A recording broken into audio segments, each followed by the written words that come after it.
Muy buenas tardes, noches, comunidad jesuana. Es jueves. ¿Cuántas ganas tenía de que llegase el jueves? Si es que cuando por necesidad o porque he sufrido algún percance o lo que sea, he tenido que cancelar un vídeo en los jueves, es como si me faltase algo. Así que familia jesuana, comunidad jesuana, sentíos todos bienvenidos, bienvenidas a este ágora en el que de vez en cuando se pasa algún griego. Bueno, él dice que es romano. ¿Es Castus o Polus? Eres tú. Castor, Castor. Soy el gemelo humano. Vale. Y Urri es el gemelo divino. Eso es, Pollux en este caso.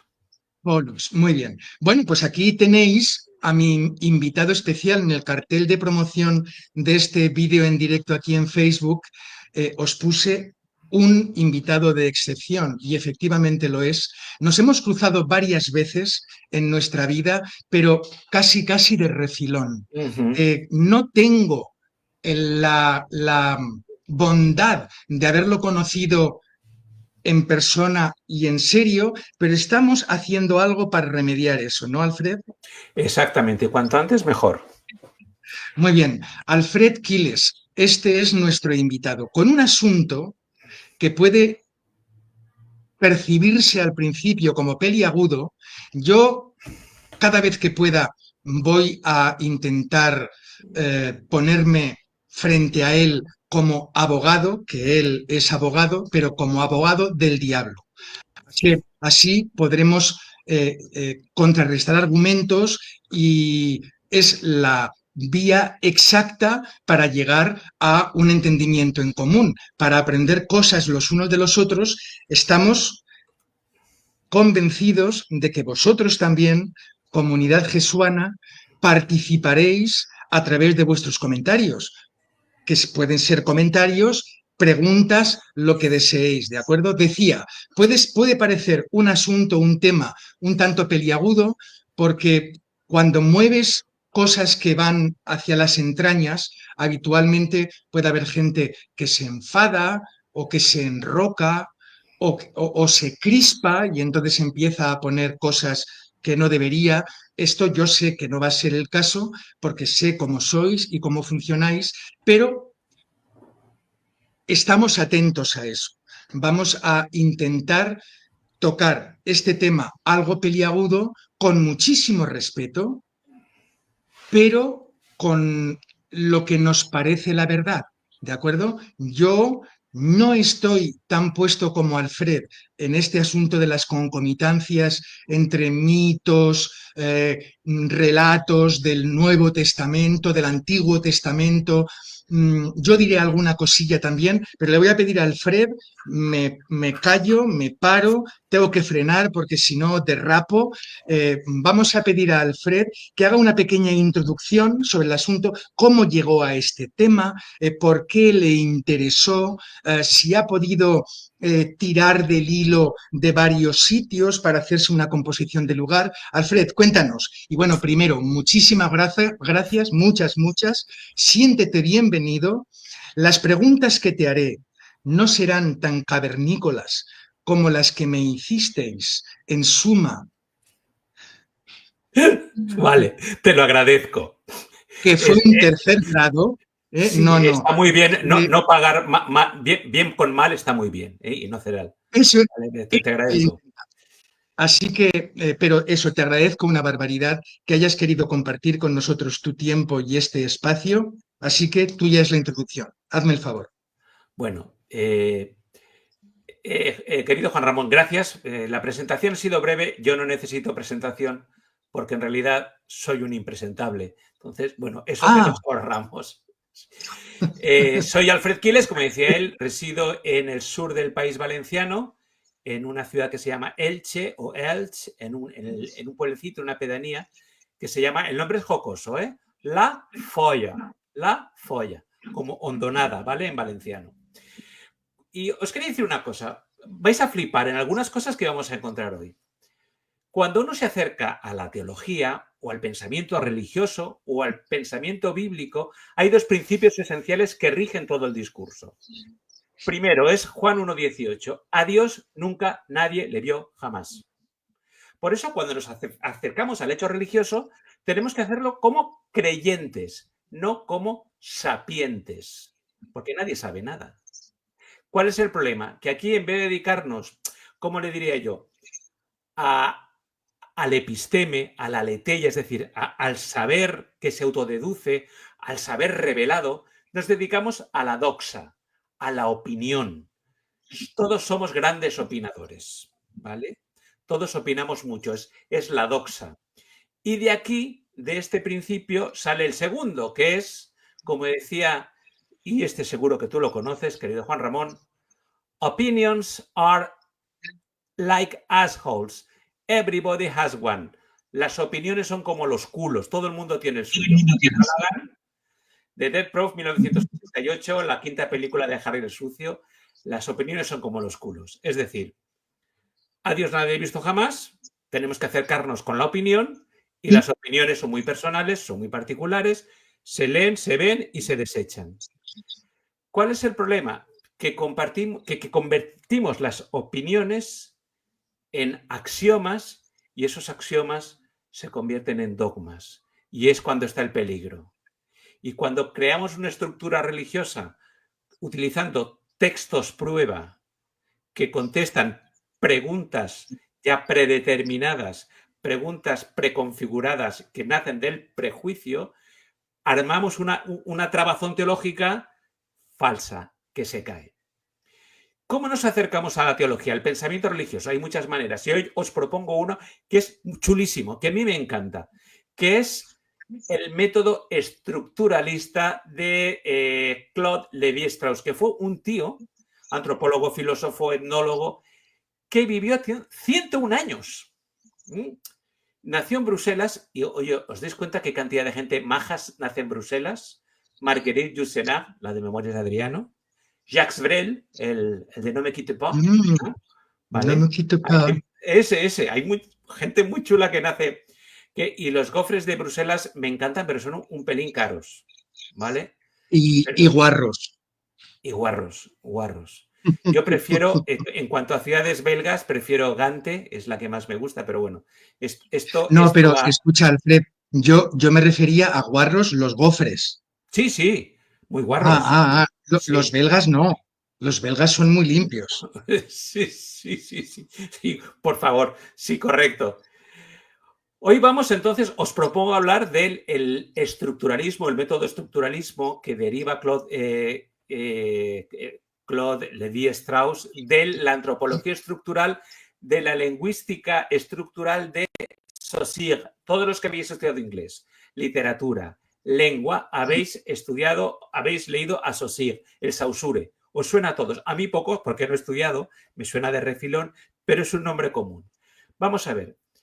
El meollo del método antropológico estructuralista es ver las historias religiosas o los relatos de la Biblia como relatos culturales que contienen estructuras inconscientes, universales, profundas, organizadas binariamente, con valor fundacional casi siempre y que se repiten en todas las culturas. Esto que acabo de decir parece una gilipollez enorme, pero lo vais a comprender enseguida. No lo es, ¿no? Vamos a ver, la primera, esta es alucinante. Aquí es cuando me saltaron las alarmas. Yo no conocía a Lévi-Strauss ni a la madre que lo parió. O sea, yo no tenía ni puñetera idea de este señor cuando un día, leyendo el ciclo troyano de las leyendas, me gusta mucho como Juan Ramón, el mundo clásico, veo esto. La flota aquea o griega se dirige a Troya para rescatar a Helena, ¿vale? Que la ha raptado. Y se ve que está Helena, una chavala espectacular, está buenorra a más no poder y van a rescatarla. En el camino se paran en Áulide las tropas de Agamenón, el rey aqueo, y allí deciden hacer noche, establecerse allí y prepararse para el asalto a Troya, en Asia Menor. Pero no sopla viento, no hay manera de que haya viento, la flota no puede zarpar y Calcas, que es un adivino local, llega y le dice: Agamenón, ven, que Artemisa, la diosa, está muy cabreada contigo porque vas diciendo por ahí que tú eres mejor cazador que ella. Y hasta ahí podíamos llegar. ¿Vale? Agamenón es el rey de Troya, ¿verdad? No, de los aqueos. Es el que va Ah, a de los conquistar aqueos. Troya, ¿vale? Es el que va a conquistar Troya con los griegos, ¿vale? Con los griegos, con toda la panda. Entonces dice, si quieres que salgamos para adelante, me tienes que sacrificar a tu hija. Es que mi hija no está aquí, se ha quedado en casa. Pues tráetela. Entonces Agamenón le envía un WhatsApp a Clitemnestra, a su mujer, y le dice, tú y la nena, veníos para acá. Por cierto, yo cuando era jovencito, muy chaval, siempre entendí que era Clitmenestra, en vez de Clitemnestra. Digo, mira, Clitmenestra, la inventora de la ensaladilla, ¿no? Pero bueno, Clitemnestra. Le dice, ven, que te vas a casar, ¿vale? Que te vas a casar aquí con Aquiles y tienes que venir para acá. Bueno, Aquiles, no yo, Alfred Quiles, Aquiles. Vente y la engaña y vienen la madre y la hija, se presentan en Áulide creyendo que va a haber boda. Engañadas. Entonces él la lleva al altar y va a sacrificar a la niña, ¿vale? A Ifigenia, la va a sacrificar a los dioses Artemisa. Pero en el momento en que está en el altar sacrificial y va a clavarle el cuchillo a Ifigenia, aparece una cierva que va a sustituir a Ifigenia. ¿Vale? En algunas versiones del mito no, Ifigenia muere, pero en la versión de Eurípides, y en las versiones más tardías, siempre Artemisa envía a una cierva una cierva con sus cuernecillos para que sustituya a Ifigenia. Entonces Ifigenia pasa a ser sacerdotisa de Artemisa en Táuride. Y de ahí vienen las dos obras de Christoph Willibald Gluck, el compositor barroco a la ópera Ifigenia en Áulide y luego Ifigenia en Táuride, que me pondría a tararear, pero soy malísimo tarareando y no lo voy a hacer. Juan Ramón, honestamente, ¿esto a qué te recuerda? O sea, es tal cual. ¿A qué te recuerda? Pues quieres que te diga una cosa. Hace 3 semanas hice un vídeo en directo de los jueves, aquí en Facebook, hablando sobre el sacrificio de Abraham e Isaac. ¿Y es calcado? Es tal cual, es calcado, sí. Es tal cual. Es decir, el hijo inocente, el primero, el llamado divino, el hijo inocente, el padre ejecutor, el engaño, padre, ¿dónde está el carnero? No te preocupes, hijo, Dios proveerá. Y la intervención divina en el último momento. Hay una motivación. Y las concomitancias, entre tú y yo, venga, vamos por 25 pesetas. Esto para nuestros oyentes o videntes más mayores sabrán perfectamente, por 25 pesetas, ¿vale? Aquel concurso. ¿Qué concomitancias, qué cosas podemos ver? Hay, como hemos dicho, un llamado divino, un hijo inocente, un sacrificio, una prueba de obediencia, un contentar a los dioses y, sobre todo, un sustituto que finalmente morirá en lugar de Ifigenia o de Isaac. Ambos tienen valor fundacional. Ambos están al principio de la historia, porque Isaac va a ser la garantía de la promesa, de la descendencia de Abraham, el hijo de la promesa, y Ifigenia va a ser la que haga que los aqueos llegan a Troya y, amigo mío, de Troya sale todo.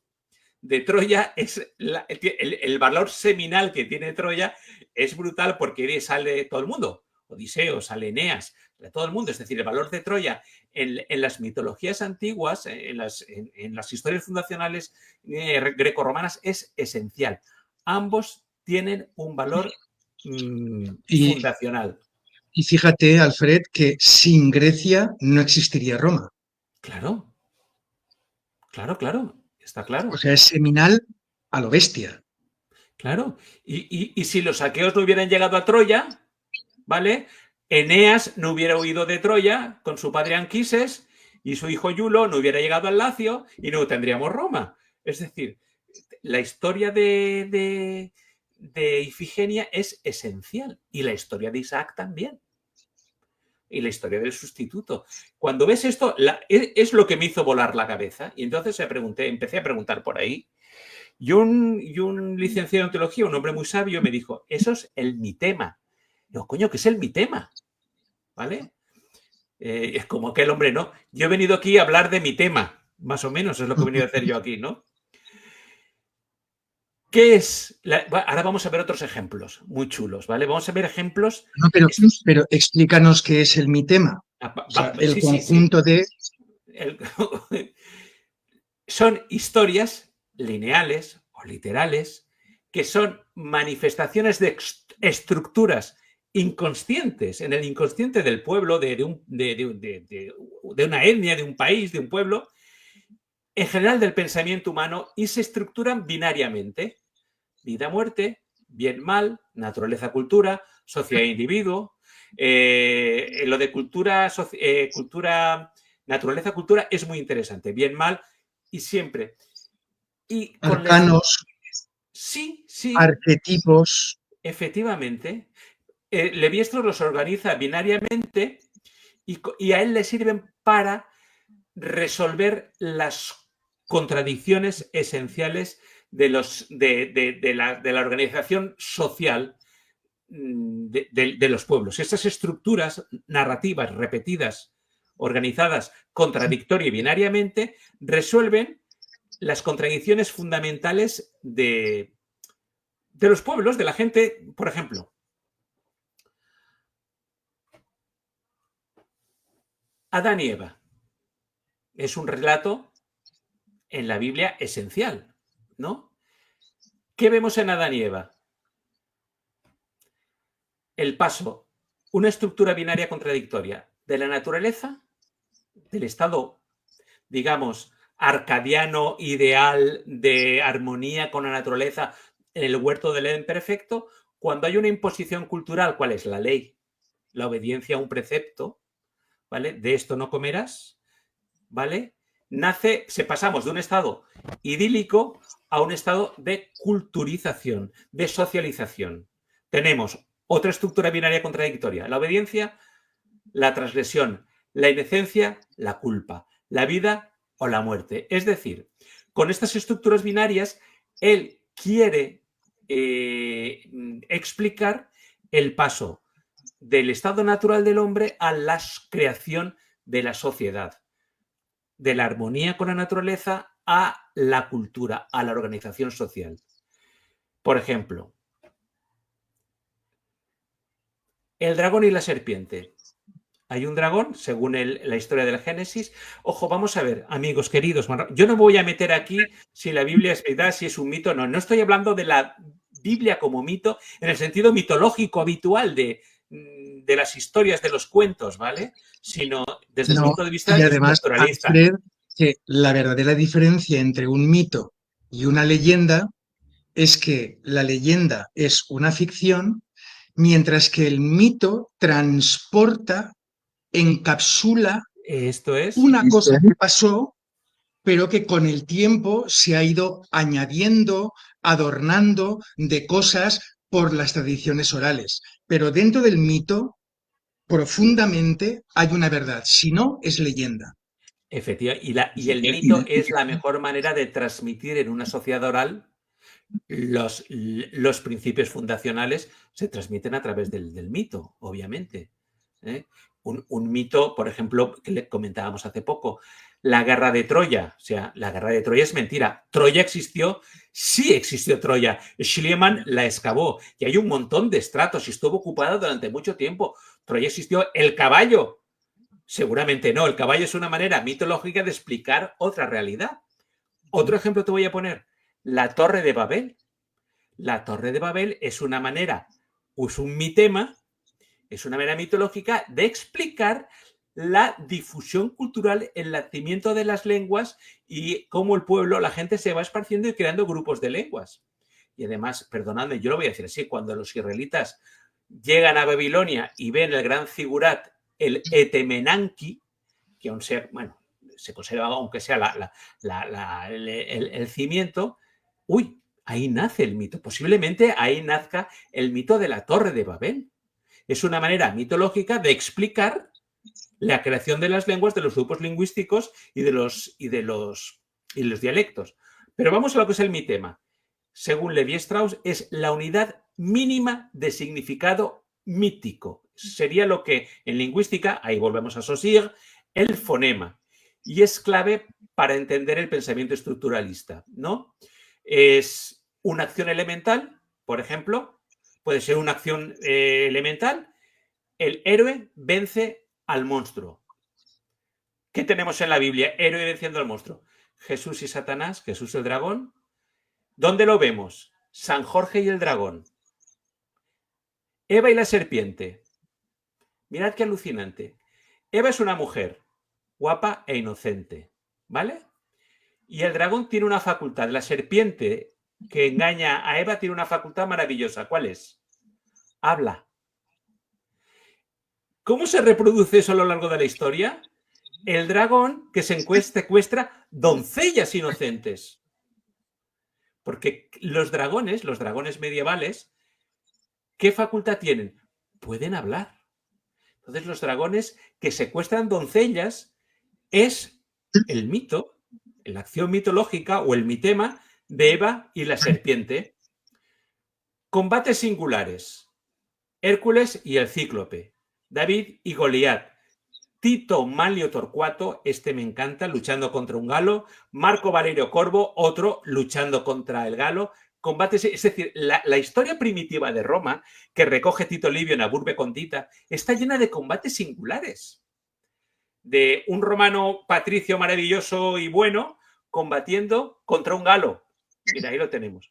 Contra un galo malote. También el mitema, en lugar de una acción, puede ser una relación. Relaciones conflictivas. Caín y Abel, Jacob y Esaú, Isis y Horus y Osiris. Está llena y en la mitología amerindia, Levi-Strauss recoge un montón. Es decir, lo voy a repasar otra vez porque el concepto es un poco complicado. Son estructuras de relación de contenido opuesto que se repiten en distintos relatos. Casi todos tienen valor fundacional y estas estructuras binarias contrapuestas expresan las tensiones de cada sociedad y, como digo, tienen casi siempre un valor fundacional. Como os decía, Caín y Abel. ¿Qué vemos en Caín y Abel? Una oposición entre dos hermanos. Dios acepta a uno y rechaza al otro. El envidioso mata al hermano.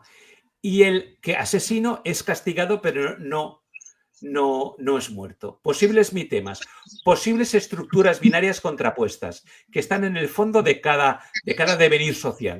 La fraternidad, la rivalidad, el favor divino, el rechazo, la cultura agrícola contra la cultura ganadera, el sacrificio aceptado, el sacrificio rechazado. Y estos mitemas, dedicado un ratito, coged la historia de Roma, de Grecia, de los sumerios, veréis cómo se van repitiendo en todos. ¿Cuál es el valor fundacional? Que normalmente en la fundación de cada sociedad, de cada cultura, hay violencia. Caín y Abel. En los albores de la raza humana. Como la raza humana, quiero decir, la multiplicación de la raza humana nace de un conflicto entre hermanos, de un acto violento. Roma. Rómulo y Remo. Jacob y Esaú. En la mitología mesopotámica, Enlil y Enki. Set, antes me he equivocado, Set y Osiris. Gilgamesh y Enkidu. Sugriva y Bali. Ved las culturas del mundo y veréis como en el principio de todo hay un conflicto entre hermanos. Esto es muy fuerte, ¿eh? Y si no, mirad un ejemplo brutal, Rómulo y Remo. Set y Osiris. Set mata a Osiris, luego Isis recoge los trocitos de su marido, de su marido y hermano, Osiris, y lo va recomponiendo. Pero es gracioso, porque el pene se lo había tragado un pez que había en el Nilo, ¿no? Muy feote, ¿vale? Que pasó a ser un pez sagrado. Claro, los mitemas en cada sociedad se transforman, se combinan, evolucionan, no son siempre iguales. Siempre iguales, ¿no?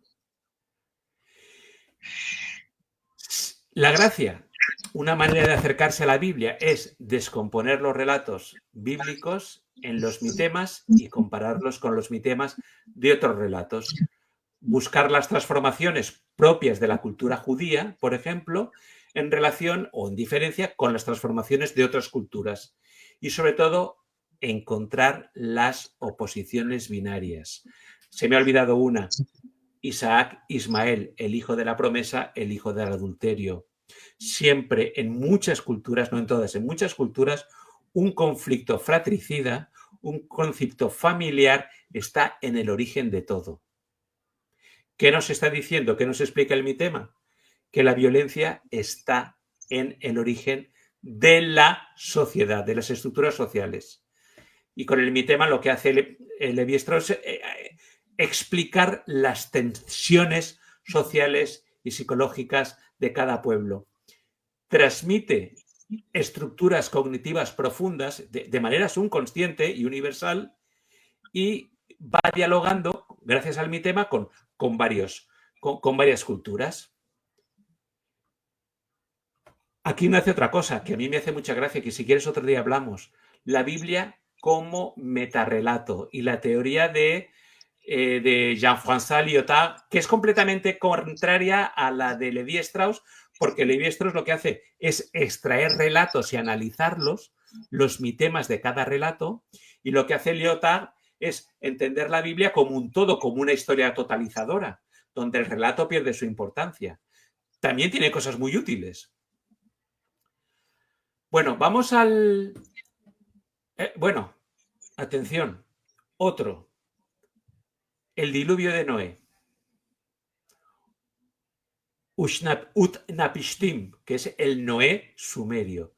El diluvio griego. Pirra y Deucalión. De Gilgamesh.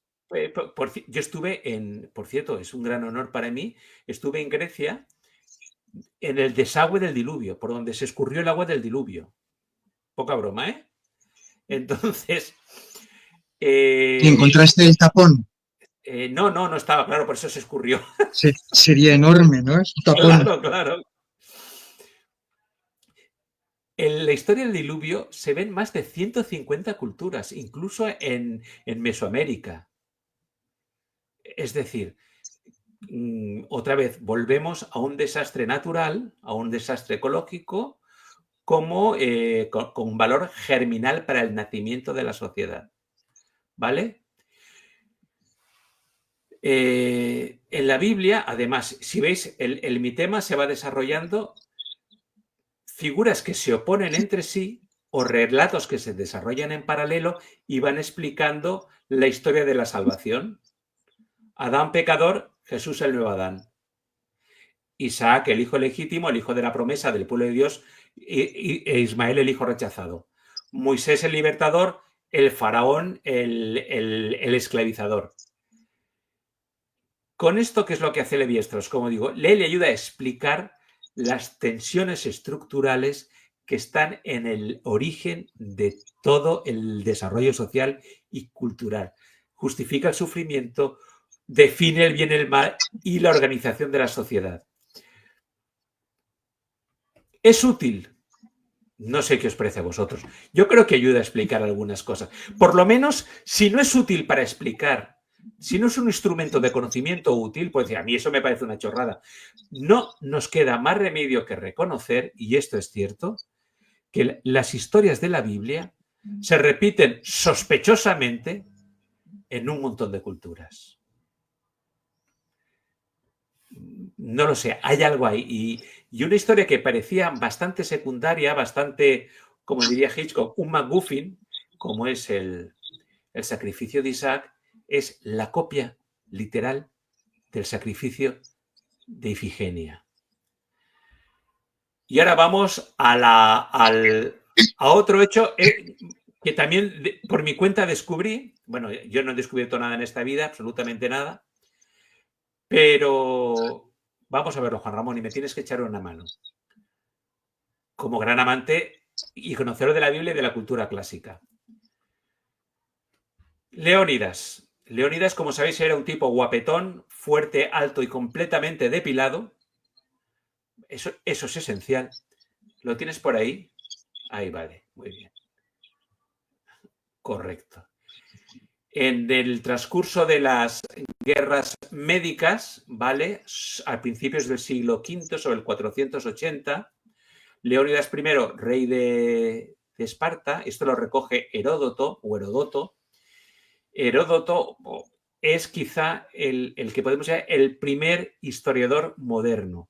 El primer historiador que utiliza una metodología más o menos moderna, ¿vale? Con mucho invent, como tuvo Fabio Pictor, Tito Livio, Dion Casio o Dionisio de Halicarnaso, con mucho invent, pero más o menos ya tenía una metodología moderna.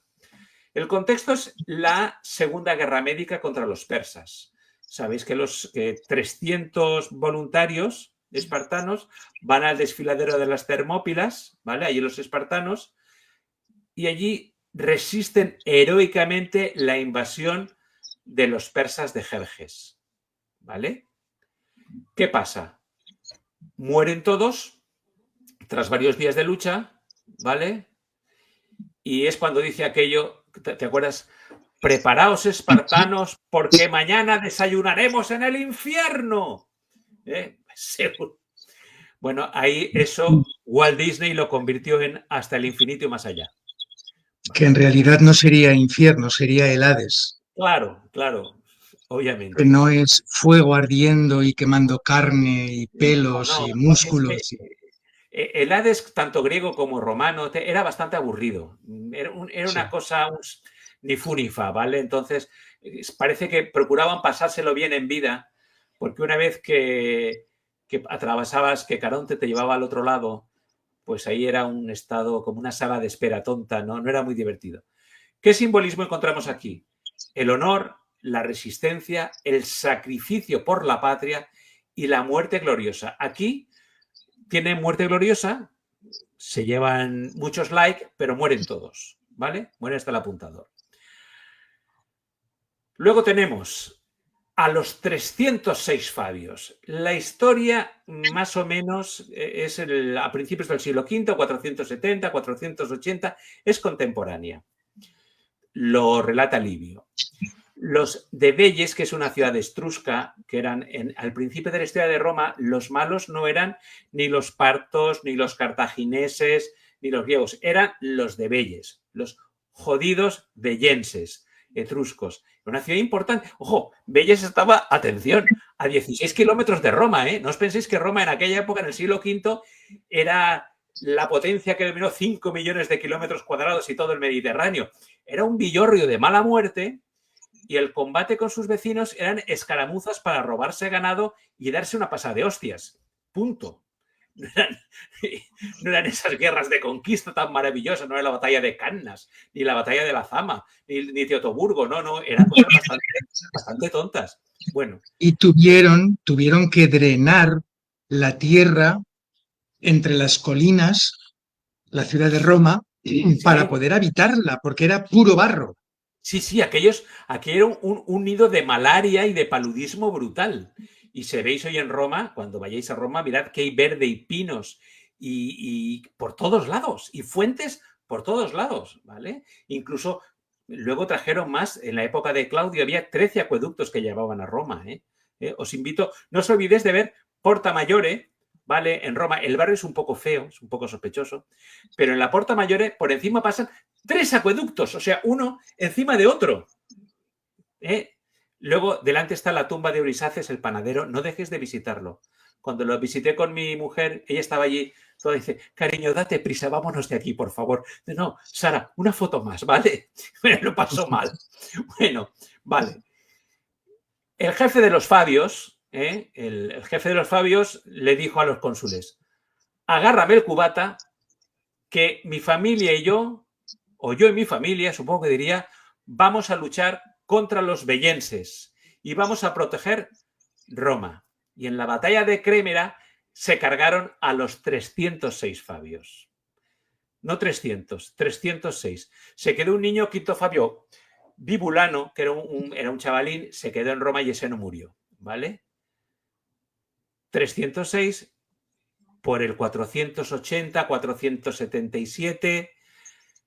Tenemos los mismos valores: lealtad, coraje, sacrificio, ¿vale? Orgullo, la patria es lo primero.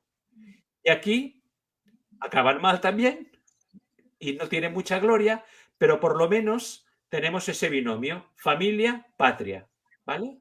Honor, deshonor. ¿Qué es lo más importante? La patria por encima de la familia, ¿vale? Amigos queridos, amigas queridas, querido Juan Ramón, seguro que estás pensando en otra colla, bueno, colla, no sé cómo se dice en castellano, en valenciano, una colla, un grupo. Exactamente.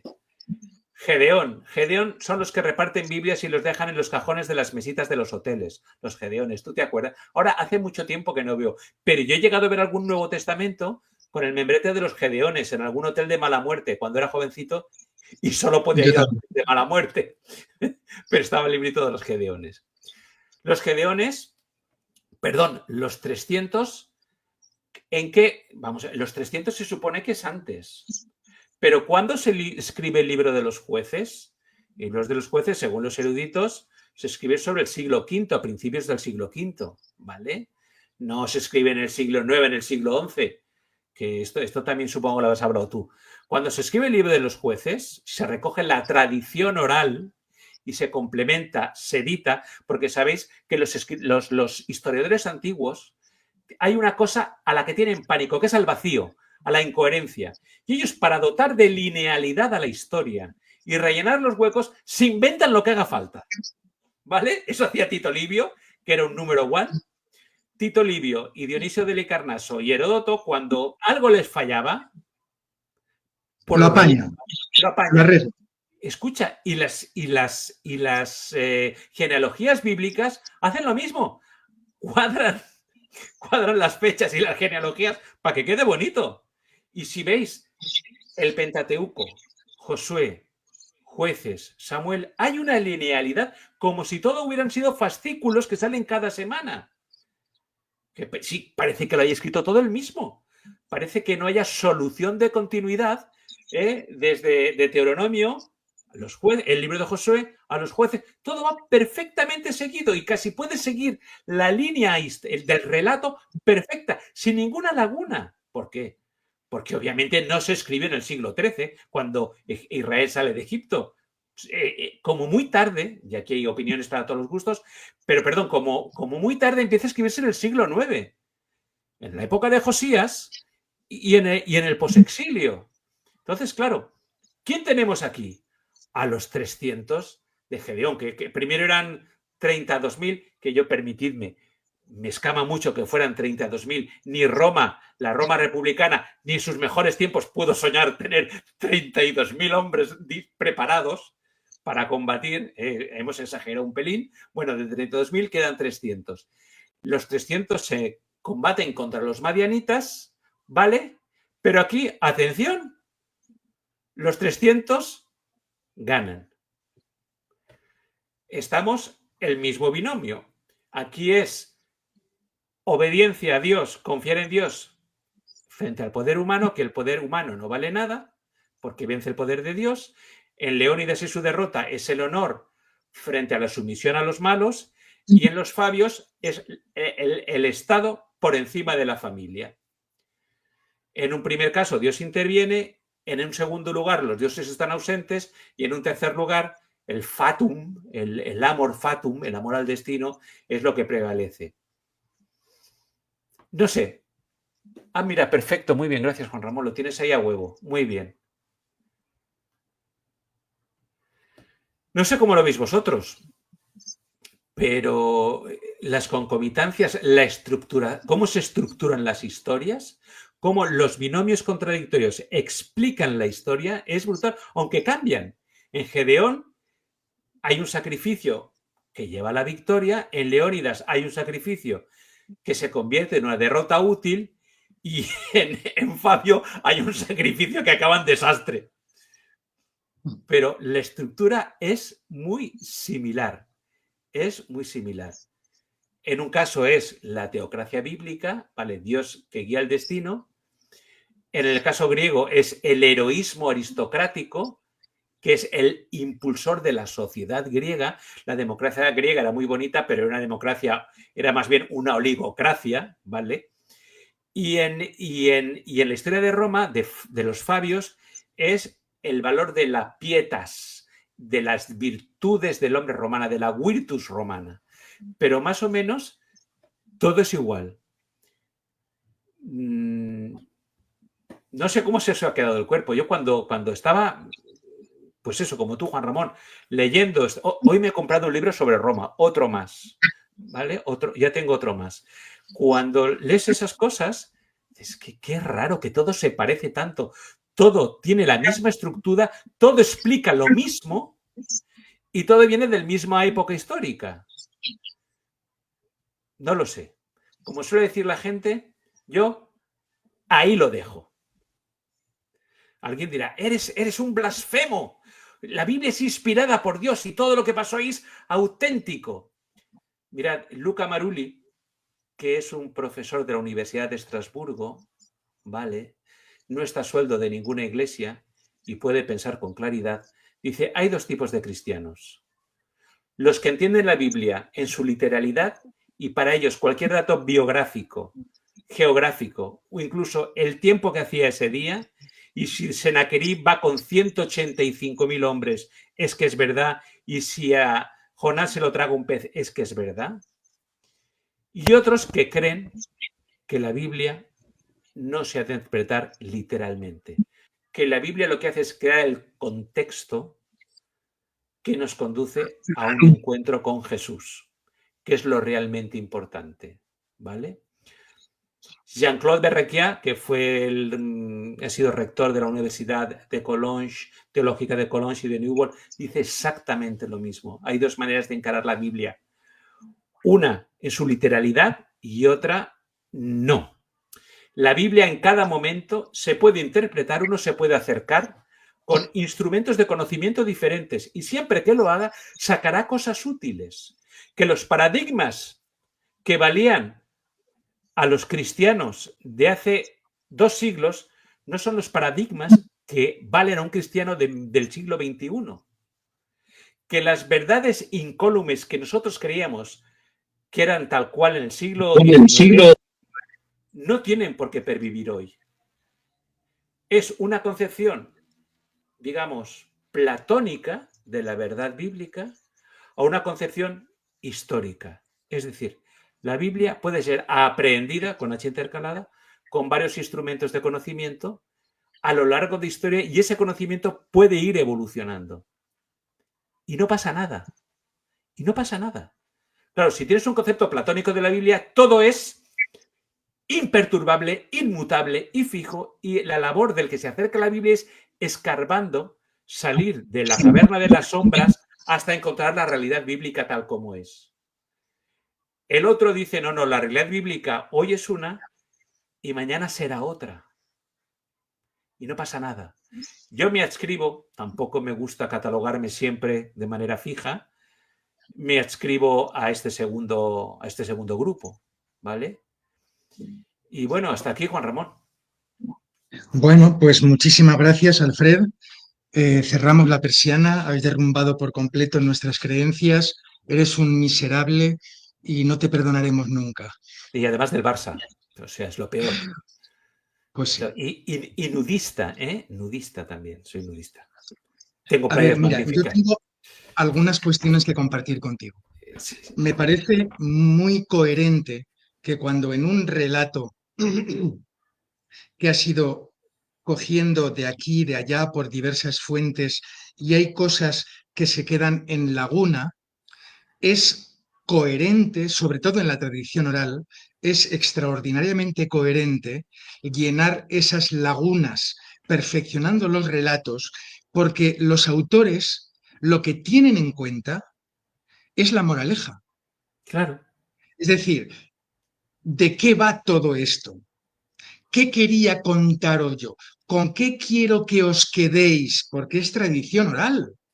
No queda por escrito. No pueden recordarse absolutamente todas las palabras y los gestos de cada gente. Ahora, el hecho, primero, el hecho de que haya una columna vertebral en el relato en la que podamos confiar, eso es vital, porque si no, casi casi como diría Pablo, ¿no? Vana es nuestra esperanza.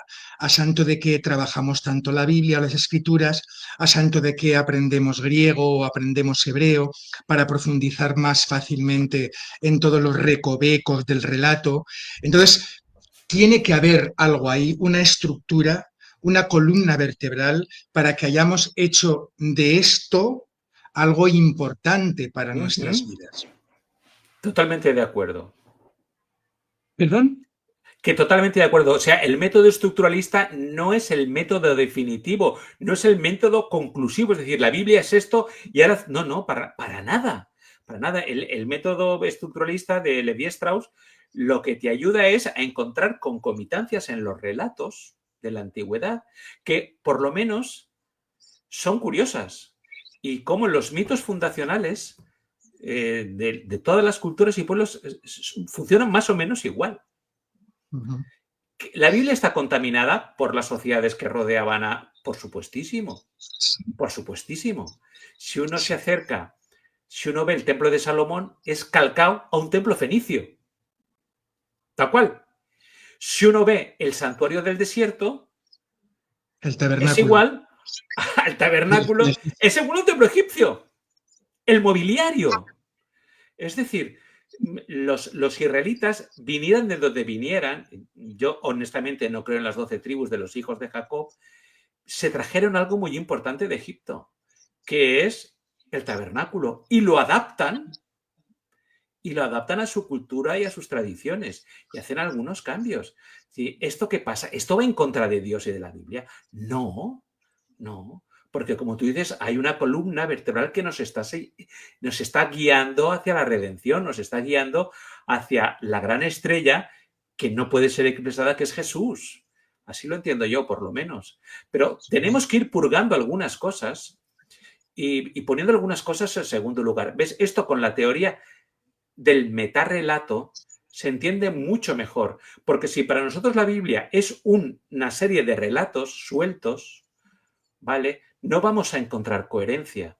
Si, por ejemplo, vamos al libro de Juan, el reino de los cielos ya está aquí. Pero si vamos a Apocalipsis, el reino de los cielos vendrá después de un juicio bastante acojonante. Entonces dices, yo qué sé, hay cartas de Pablo que no parecen escritas por Pablo. Hay ideas que en la Biblia no son coherentes unas entre sí, ¿vale?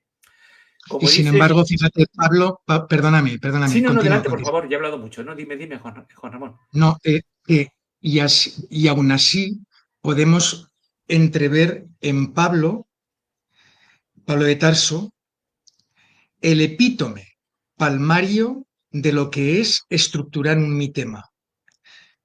Coge los relatos del Antiguo Testamento Ujú. o del Antiguo Pacto o del Tanaj, Sí. como queráis llamarlo, Ujú. y los transpola al Nuevo Testamento. Quiere ver ligazones Sí. entre estos dos grupos de pueblo, el pueblo hebreo o el pueblo israelita y el nuevo pueblo como un injerto que está surgiendo del olivo primordial, que es Ujú. Israel, y que se está convirtiendo en el, yo lo llamo, jesuanismo, no cristianismo. Y por eso me parece fascinante el genio literario de Pablo, porque no, la sociedad en aquel momento no se estructura así. La sociedad, efectivamente, por tradiciones orales, va recabando información de padres a hijos, de hijos a Ujú. nietos, etcétera, pero se estanca y comienza una nueva historia, mientras que Pablo se empeña en que esto no es una nueva historia. Y eso le da credibilidad porque le da anclaje a todos esos asuntos que podían quedar lagunescos Correcto. Ujú. y los llena. ¿Con qué? Con nuevos personajes y pero teniendo los pies anclados Eso, en el correcto. pasado. Y mira, yo quería decirte otra cosa. Para mí, además de los estudios del mi tema, me parece primordial también, y en mi caso, por pura honestidad, debo decir, tú sabes que yo he sido siempre un transgresor y un iconoclasta y tal. Sí, lo que se Pero llama hay, mear fuera de Tiesto. sí, eso es. Que ahora ya te multan por mear, ni siquiera fuera del Tiesto, ¿no? Tú ya está, bien.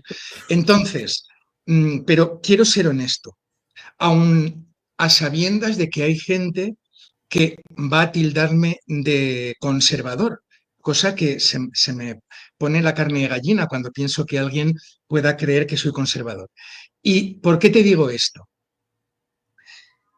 Yo parto de la idea de que en las sociedades estructuradas, en los procesos civilizatorios, nada ha cambiado en el ser humano. El ser humano es el mismo ayer, hoy y lo será mañana, a no ser que nos cambien por metahumanos, ¿no? Que podría ocurrir. Podría Y ser, que podría ser. coloquen nuestros cerebros en cyborgs para que vivamos eternamente. Ya verás cómo me van a sacudir en comentarios o en comentarios privados también, que suelen lloverme mucho. Entonces, partiendo de la base de que el ser humano ha tenido prácticamente desde siempre las mismas pasiones, las mismas contradicciones, los mismos sueños seminales, los mismos caminos a recorrer para llegar a un mismo sitio. Es decir, la, la estructura normalmente acaba siendo concluyente en el mismo espacio. Las pirámides, por ejemplo. Unos se preguntan, ¿pero cómo es posible que si las pirámides no fueran entregadas por planos extraterrestres, haya pirámides en China, haya pirámides en Egipto, haya Sí, pirámides en Mesoamérica? Eso sí, es bien. incluso en Serbia. Bueno, pues señores, porque tú y yo, como las personas de hace 2300, 4500, 5000 años, los problemas solemos resolverlos cuando tenemos la misma técnica y tecnología, ¿eh? Cuando no había tecnología ya no. Sí, sí, Pero, te entiendo. pero una pirámide, si tú quieres construir algo que llegue lo más alto posible, al final, si te devanas la sesera, vas a llegar a la misma conclusión que el olteca, que el egipcio, que el serbio. ¿Por qué? Es el Pues, concepto de pues figurat, la casa del claro, cielo. claro. ¿Por qué? Porque somos así. Entonces, no me extrañaría también que haya algo de verdad en el hecho de que se vayan redundando los paradigmas hermanos, chocando, gemelos, y todo lo que has explicado, porque al final, por mucha tecnología que tengamos, los humanos somos muy parecidos los unos a los Sí. otros. Y las civilizaciones y las sociedades, pues siempre han tenido encontronazos entre hermanos. Y es al menos coherente pensar que esto realmente sí ha podido repetirse a lo largo de la historia y no contar solo con que es un mito trufado de lagunas rellenas por invenciones, sino que es posible que el relato sí esté trufado de pequeñas lagunas que tengamos que tapar, pero que el punto final a donde llegamos sí que sea cierto. Y es que muy a menudo los hermanos no se han llevado bien. ¿Por qué? Porque han tenido que convivir entre ellos más que con sus amigos, con los que Claro, sí se llevan bien. ¿De claro. acuerdo? Entonces, esto quería dejarlo No, claro. no, dices muy bien, Juan Ramón. Es decir, un segundito, ¿eh? Sí, dale, dale. Vendrá bien la luz. Estabas un poco a Cuando hemos oscuras. empezado era de día. Y a ver, Sí, sí. ante problemas idénticos, la forma de resolverlos es idéntica. Tú lo has dicho, porque estamos somos una sociedad humana y la Biblia es un producto cultural. Es un producto cultural, social, en un contexto, en el Mediterráneo, alrededor de, digamos, vamos a decir, de el ocaso de la Edad del Bronce, el paso a la Edad del Hierro, ¿vale? La irrupción de los pueblos del mar. Estamos hablando de un periodo todo nace de ahí. ¿Vale? Estamos hablando, cuando el Éxodo, ¿qué podemos citarlo? En el siglo XIII, ¿vale? Está acabando el bronce tardío, el bronce en el Mediterráneo. Esa cultura, ya es egipcio, hitita, sumerio, es muy similar en todos los sitios. Es muy parecida. Entonces, es lógico que se resuelvan los problemas fundacionales, se resuelvan de la misma manera o de maneras muy parecidas. ¿Es esto malo? No, no pasa nada.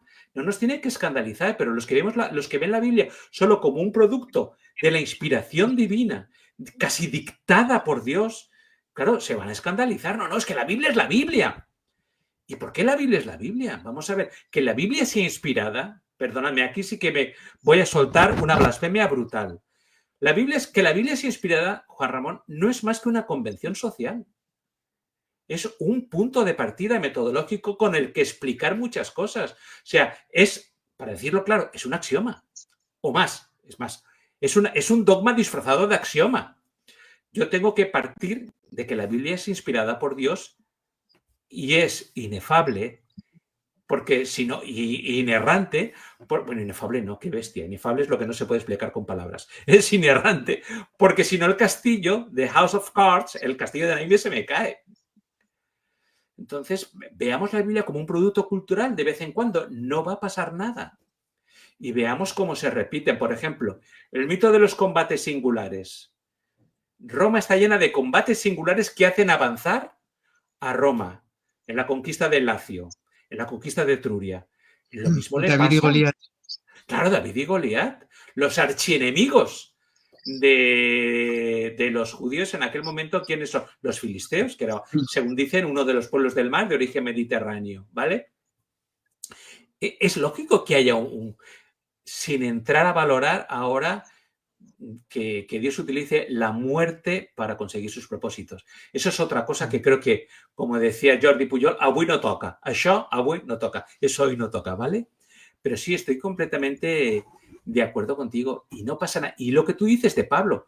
Pablo tiene una verdad más sublime que presentar, una verdad superior, pero la va a construir sobre la verdad antigua.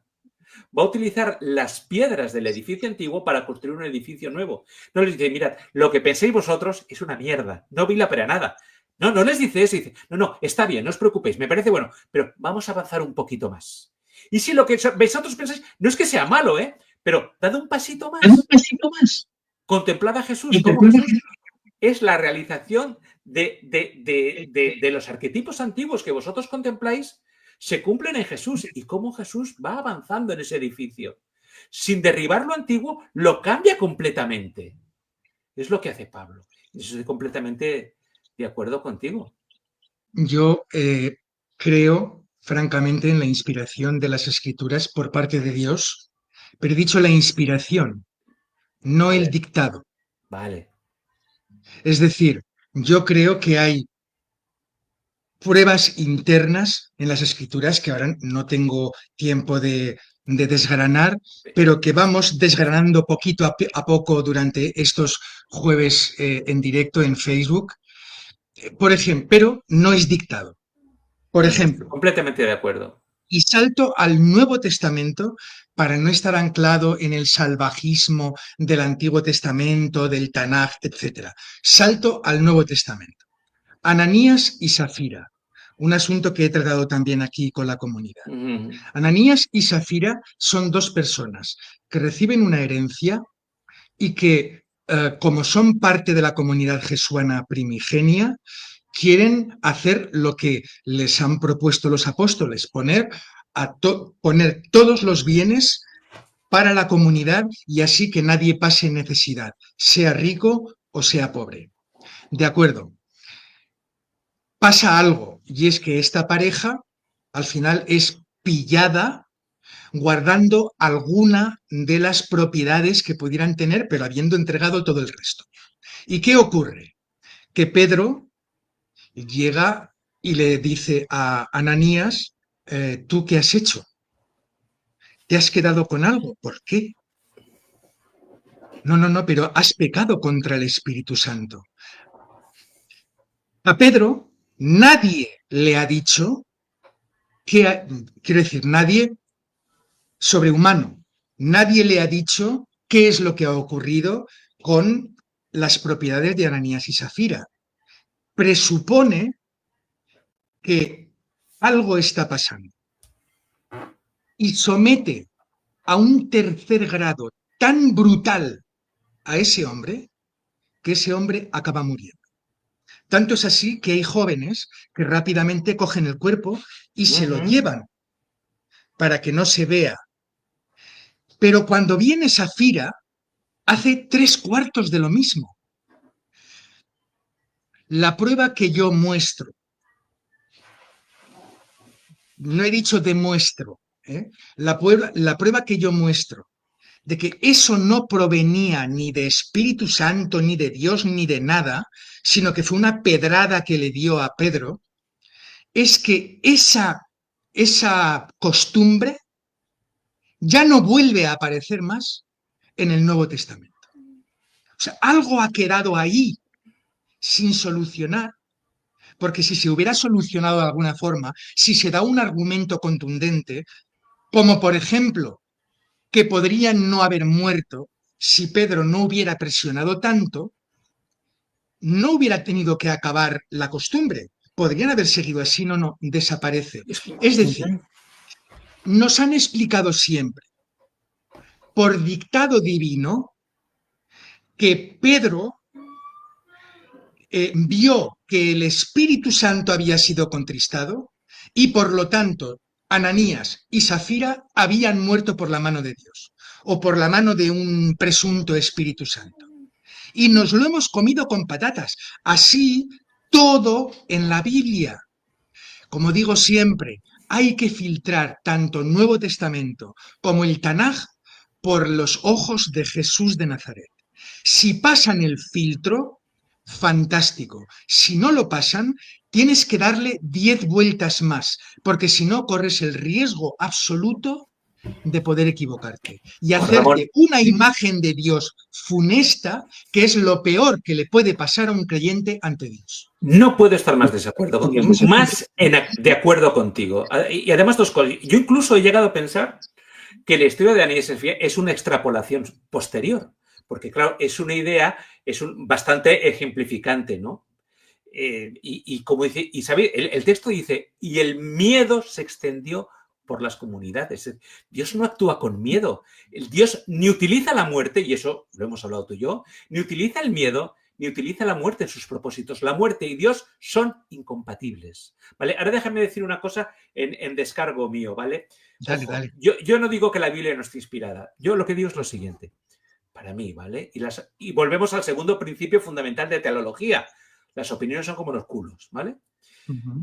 Hay libros inspirados por Dios, hay libros inspirados en Dios y hay libros que ni una cosa ni la otra, ¿vale? Que simplemente habría que quitarlos y tirarlos a la papelera. Es decir, la Biblia sí recoge el sentimiento, la inquietud humana por expresar su relación con la divinidad, con mayor o menor fortuna, ¿vale? Y de todo extraemos una conclusión espiritual y buena. Pero, es decir, a mí se me hace muy difícil pensar que el Pentateuco, la Torá, es la voluntad directa e indiscutible de Dios. No, no lo puedo pensar. Es decir, no lo puedo creer. Eso porque volvemos a lo mismo. Cuando filtramos con los ojos de Jesús, no subsiste. Y Jesús, de Jesús hacia atrás, interpreta y de Jesús hacia adelante filtra, o al revés. Es decir, la figura de Jesús es esencial porque Jesús es la demostración palpable e inequívoca de cómo es Dios. Pero, ¿cómo no vamos a defender tú y yo, que hemos dedicado algún tiempo, no nuestra vida, pero sí algún tiempo, para estudiar las escrituras. ¿Cómo no vamos a defender que hay equivocaciones en la Biblia, que si hubiera sido inspirada al dictado, no estarían ahí? Por ejemplo, el censo de David. Bueno, ese es En lo primero de palmario. Samuel, en primero de Samuel, el censo de David ha sido impulsado por Dios, Ujú. mientras que en Crónicas el Sí, censo de correcto. David ha sido impulsado por el adversario. Sí, ¿En qué quedamos? Es que ahí, fíjate, estamos tocando hueso, porque no sí. es una pequeña laguna que tapamos con algo que hemos inventado. Es plasmar contradictoriamente un mismo hecho que además infiere en la imagen que tenemos de Dios. Y es que Dios pueda hacer un censo, perdón, proponer un censo para después castigarlo. Eso es. ¿Cómo es Sí. eso? No, no, no. Así que, por favor, querida comunidad, yo sé que en vosotros puedo confiar porque ya os llevo conociendo hace bastante tiempo, pero si tenéis la tentación de pensar que cada palabra de las escrituras ha sido no solo dictada, sino también inspirada por Dios, porque hay que contar con que Dios cuenta a su vez con los escribas, ha de contar también con los que copian los manuscritos y por lo tanto interpolan al Fred y meten morcillas para que las escrituras se adapten un poco más a una doctrina que ya han adquirido y que quieren conservar. Así que, ¿cómo, siendo coherentes, no vamos a ser conscientes de que hay que filtrar? Que evidentemente para mí, y lo he dicho muchas veces, el conjunto del mensaje escriturístico es válido, no es falaz.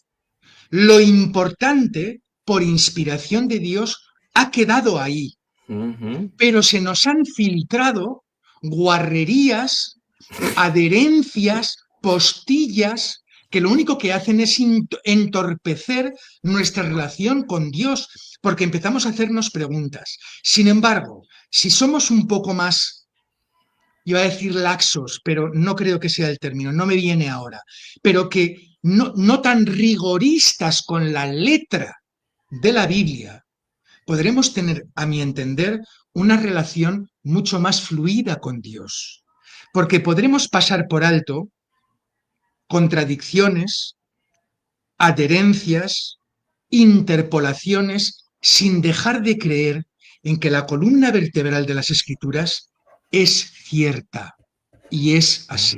Ujú. Hombre, la Perdóname Biblia. este No, no, no, excursus, es que estoy completamente de acuerdo Alfred. contigo. En la Biblia hay una inculturación total en cada momento. Eso está claro. Mira, yo voy a contar una historia muy breve, ¿vale? Juan Ramón, piensa en la abuelita más encantadora, maravillosa y buena. Seguro que tú has conocido alguna abuelita, una señora mayor, ¿vale? Un día estás desayunando un café con leche en la cafetería, agarras el periódico El Heraldo de Aragón y viene la abuelita Doña María, entra en una guardería con un Kalashnikov y mata 27 alumnos y 6 profesores. Dices, coño, aquí ha pasado algo. Y tú empiezas a pensar, vale, pero es que en esa guardería, tanto los alumnos como los profesores eran malísimos, eran gente muy mala, eran unos depravados de narices, los niños eran horribles, los profesores eran todos pederastas y además traficaban con pornografía infantil y yo qué sé, se los comían crudos.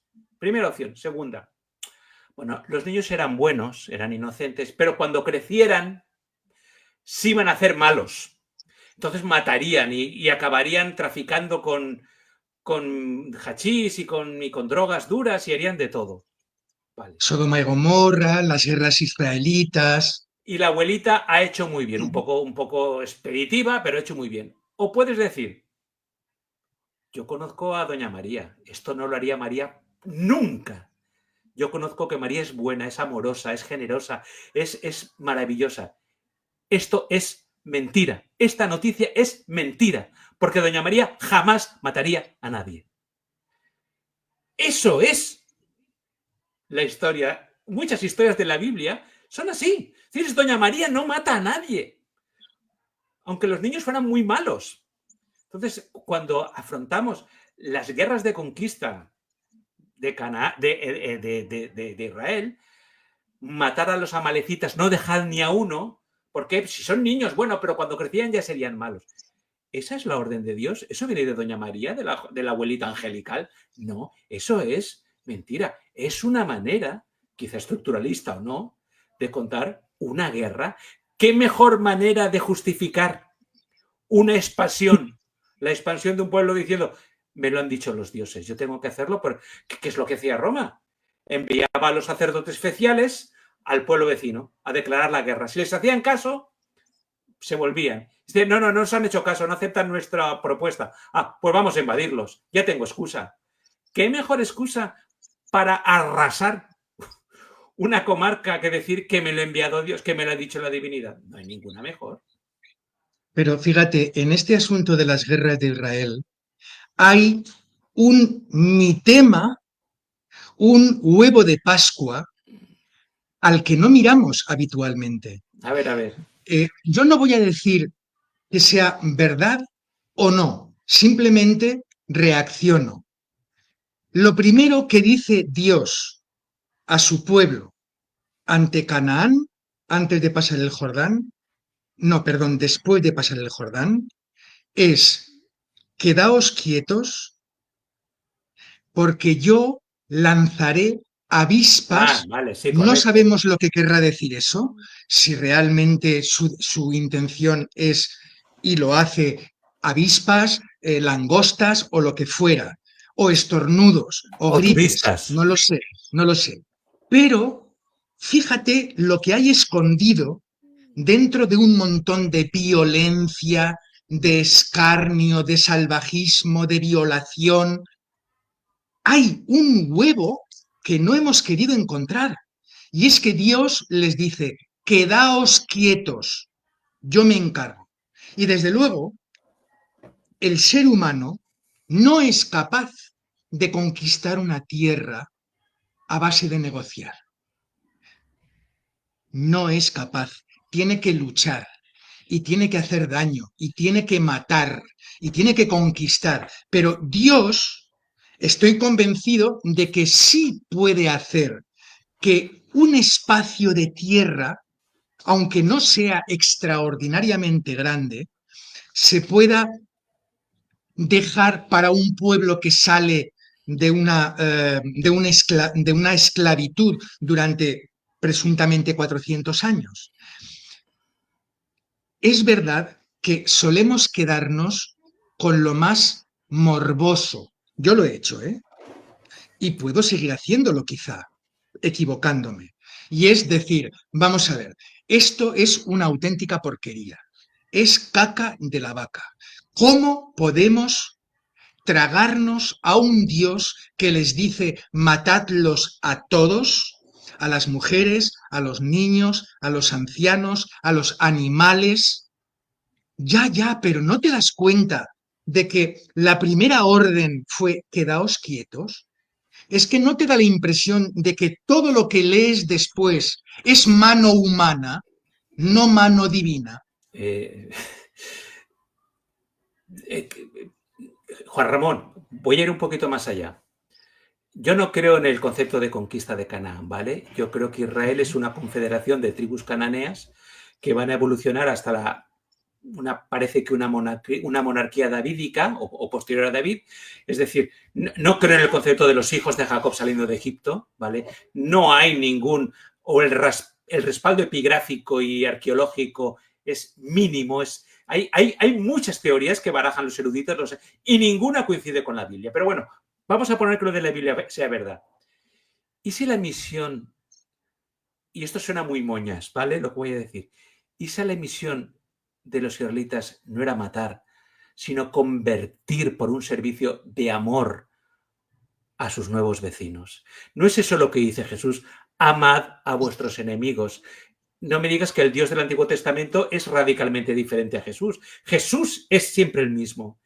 ¿Y si la conquista era conquistarlos por el amor y por el servicio? Ya sé que suena a moñas, ¿vale? pero me parece Pues mucho más coherente. me gusta mucho tu moñería, porque lo dice Dios mismo en el Tanaj, y es, seréis luz ante las naciones. Ujú. Ese era el propósito, Claro, ser luz ante las naciones, la conversión de las naciones. Pero si eso fue siempre el clamor de los profetas, estáis haciéndolo mal. Hemos de ser luz, no enemigos. claro, claro. Y como dice Isaías, el templo había de convertirse en la casa de adoración para todas las naciones. Pero ellos tuvieron un concepto exclusivo de sí mismos. Ya volvemos a otro mi tema. Yo estoy bueno, yo soy bueno, tú eres malo. Si piensas como yo eres bueno, si no piensas como yo eres malo. ¿Vale? Y eso está ahí pendiente en todas las iglesias, en todas las comunidades religiosas del mundo, porque una iglesia no es ni nada menos que una excusa para juzgar y para separar a la gente entre el remanente y los que no son remanente, los que tienen la verdad y los que no tienen la verdad, los que piensan como yo y los que no piensan como yo. Pero sí, estoy de acuerdo, Juan Ramón. El concepto de pueblo de Dios es un concepto inclusivo totalmente. Al sacerdocio tenía que aspirar todos, fueran o no fueran levitas. Cualquier persona de cualquier sitio, si seguimos al relato divino, y ahora no me voy a poner a cuestionar nada, estaba llamado a ser sacerdote. No había ningún problema. Pero ellos convirtieron el sacerdocio en algo étnico. Y eso no podía ser. Yo he sido mínimamente conocido por esta iconoclastia que te decía hace un rato. Me parece muy bien. Y fíjate, si te esfuerzas un poquito, puedes leer. Después, cree o no cree en el suceso cierto, certero. Pero, ¿cómo veo yo, por ejemplo, el diluvio? Uh En -huh. el caso de que se haya producido un diluvio universal, Algo hubo. de verdad, yo no voy. Hubo algo, eso desde luego, precisamente porque los mitemas lo recogen en todo el mundo. Todas las culturas, En todo sí. el mundo, no solamente en la pequeña Mesopotamia, como decir, es que ha llovido mucho durante un rato. No, no, esos mitemas Una están y catástrofe con pueblos ecológica sin gorda. conexión. Sí. Eso es. Entonces, claro, aquí no, no, no, no, es que los antediluvianos eran unos bestias, unos salvajes que hacían todo mal y todo para el mal y por lo tanto Dios tuvo que destruir este mundo. Y envió el diluvio y escogió a 8 personas, a Noé y a su familia, para ser salvaguardados. Uh -huh. Vale, yo escribí un artículo en varias revistas, no solo de mi denominación, sino de otras, hablando sobre el diluvio, partiendo de la base del preconocimiento de Dios. Es decir, Dios sabe todo el pasado, todo el presente y todo el futuro, porque es omnisciente. Bien, si Él lo es, y estas personas que dicen, pues eso, defienden que el diluvio era normal porque el mal se había extendido y había que exterminarlos, estas mismas personas creen que el diluvio existió. Vale, ¿por qué Dios le dice a Noé, construye el arca y que la gente te vea? ¿Por qué tarda 120 años? Repito, yo no estoy hablando de lo cierto o creíble que sea, Correcto, sino correcto. del mitema que tiene dentro. 120 años ahí, dándole con la maza, construyendo el barco, 120 años de testimonio. ¿Para qué? ¿Por qué no envía el diluvio ya? Uh -huh. Porque hay dentro, a mi entender, otro huevo de Pascua. Y es que Dios sí sabe que va a venir el diluvio, porque lo ha visto, porque lo ha preconocido y por lo tanto le dice a Noé, haz un arca. ¿Para qué? Para que los demás la hagan también. Y por eso voy a dar 120 años. Para que tu testimonio contagie a las personas que te rodean, que toque sus corazones y que puedan salvarse. Porque el Dios de Jesús de Nazaret solo quiere salvar. Pero ¿qué ocurre? Que no lo escuchan. Y no es que Dios envíe el diluvio, sino que el diluvio iba a pasar. Por eso Jesús de Nazaret, y conecto, intento ser discípulo de Pablo, y conecto un antiguo con un Nuevo Testamento. Jesús, en una de sus palabras, me abrió los ojos y el entendimiento y me cambió la mirada y la perspectiva.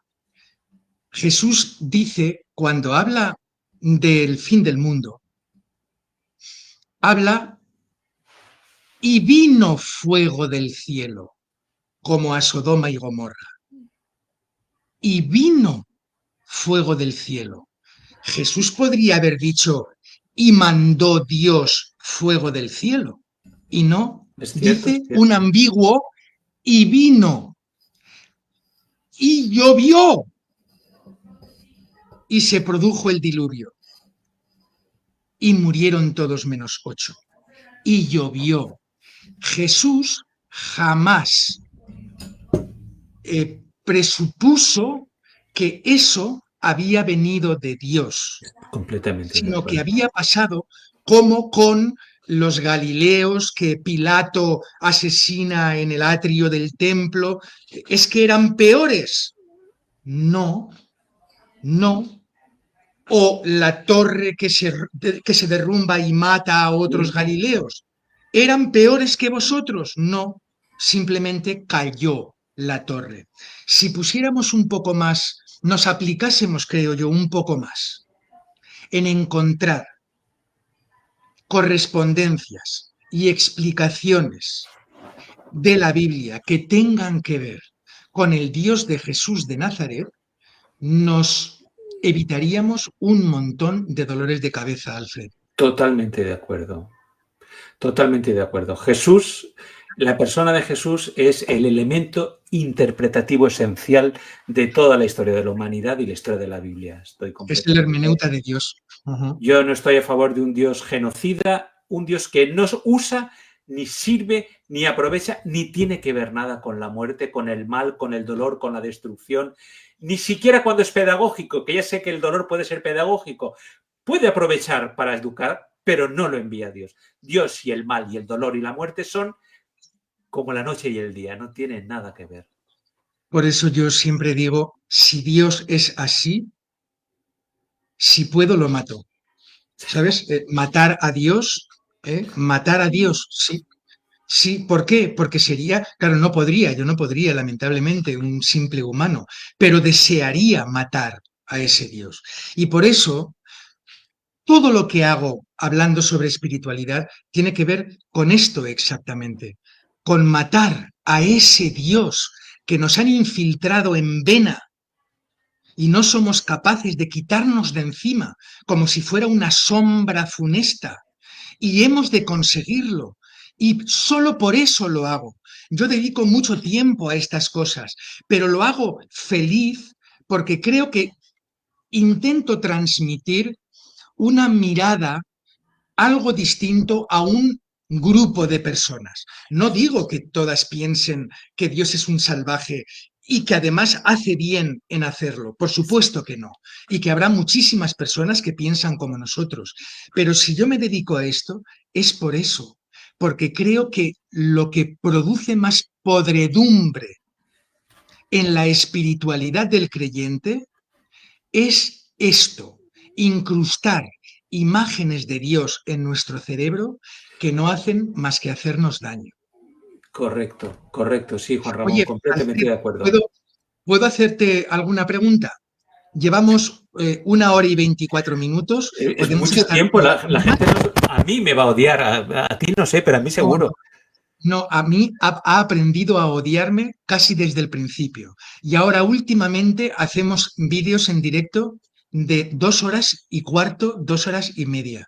Pero eso es culpa mía. Y ya les digo siempre que tengo que moderarme y tengo que aprender a ser más Yo voy a escueto decir una porque no, cosa, no puede ser así. no sepa mal, pero tengo el culo sudado de estar sentado aquí hace 1 hora y media. Pero ¿qué pasa? ¿Que tienes un sillón de Sky o qué? No, no, es que este es el despacho. Esta pieza de mi casa es una salita pequeña, un despacho donde hay libros, hay un piano, hay cuadritos y está una mesa donde está el ordenador.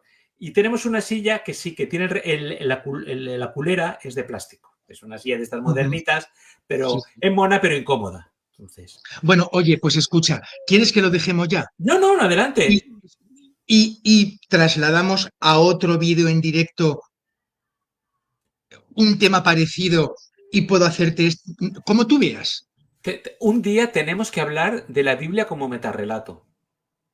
Sí, y lo hay, y Ahí lo hay hay. tema también, ¿eh? Pero bueno, al Soqueri tú le decías, Dios ha muerto. ¿Cuál era ese dicho? Era, Dios ha muerto, Marx ha muerto y yo no me encuentro muy bien. Ese vas a ser tú ahora, con el culo. Con el culo sudado. Perdón, Venga, perdón. no, adelante, por favor, Juan Ramón, que en realidad me lo estoy Bueno, pasando muy bien. ¿sabes que una de las razones por las que creo que la Biblia es en su estructura, en su columna vertebral inspirada por Dios, precisamente por el metarrelato? Como metarrelato sí tiene sentido. Y eso lo explicaré algún día o lo explicaremos Ojo, juntos, es la ¿vale? mejor manera de pulir las incoherencias si la entendemos como metarrelato. Ujú. Es que si no, no hay manera. Eso es. Bueno, pues venga, te voy a hacer una pregunta. Venga, Alfred, vale. ¿dirías que el relato bíblico o algunos o los relatos bíblicos responden a una lógica mítica inconsciente, como defendería Levi Strauss? Sí. ¿O crees que redundan en una teología consciente? Es decir, yo quiero llegar hasta allí y por lo tanto construye un relato, un camino que lo lleva hasta allí. El problema es que a lo mejor hemos hipertrofiado el valor de la Biblia. La Biblia Ujú. recoge el sentido o la inquietud de trascendencia de la humanidad, de encontrar un sentido al mal, al pecado, al dolor y al deseo de libertad, de bienestar, de un paraíso. El problema es que a lo mejor de ese deseo tan humano hemos derivado principios universales que a lo mejor no lo son. Un principio sería que Dios castiga con la muerte al que peca. ¿Vale? Es una solución para la historia del pecado. Es una solución. El pecador merece la muerte. Ese es, para mí es el gran engaño del Edén. Creer que de Dios, como sostiene Job, el gran engaño de Eva no fue la libertad, la manzana y puñetas. Por ejemplo, la manzana de Blancanieves, ¿vale? Es la manzana de Eva, ¿eh? Como algo que interrumpe la pureza, ¿vale? La pureza sexual. En el caso de Blancanieves, la manzana, qué buena manzana, representa las relaciones carnales ilícitas y prematuras.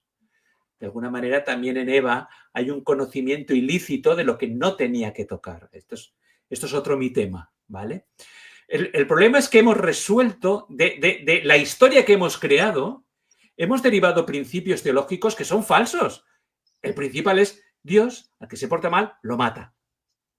Por ejemplo. Entonces, yo creo que con eso contesto. Hay estructuras inconscientes, binarias, opuestas, presentes, ¿vale? Pero el problema es que de eso lo elevemos a la categoría de dogma. Decir, no, no, ¿veis? El malo muere y el bueno triunfa. Eso es mentira.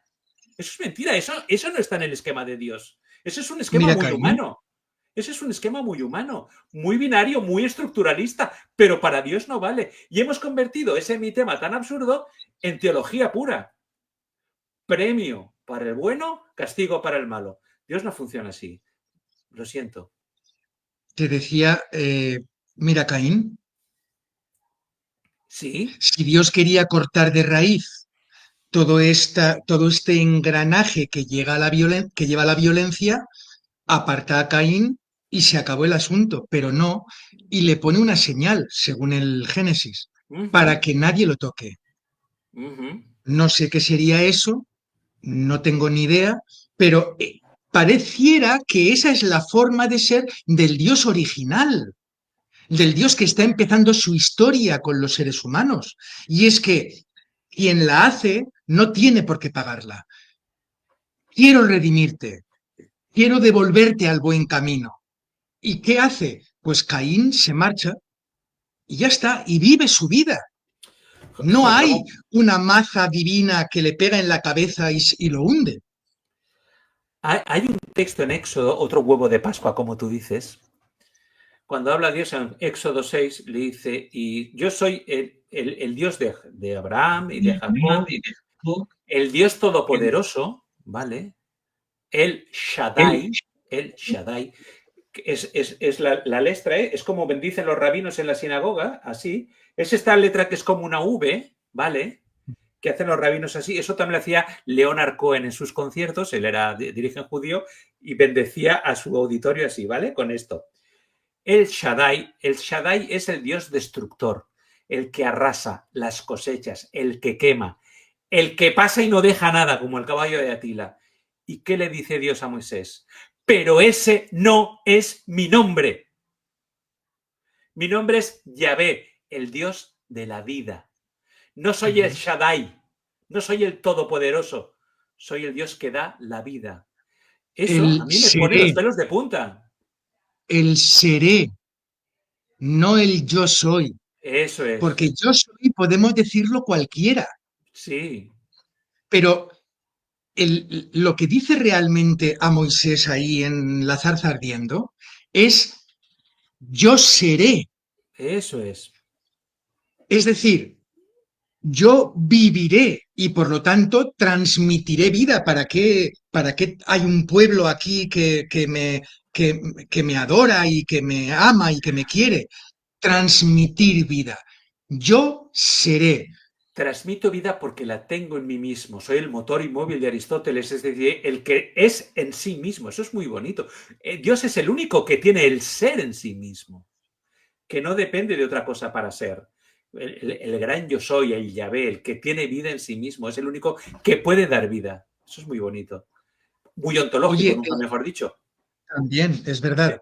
Alfred, si Leónidas es un héroe griego Depilado, sobre todo. y Gedeón es un héroe israelita Uh -huh, em, dirigido por Dios, uh -huh. ¿vale? Vale, sí. Digámoslo así.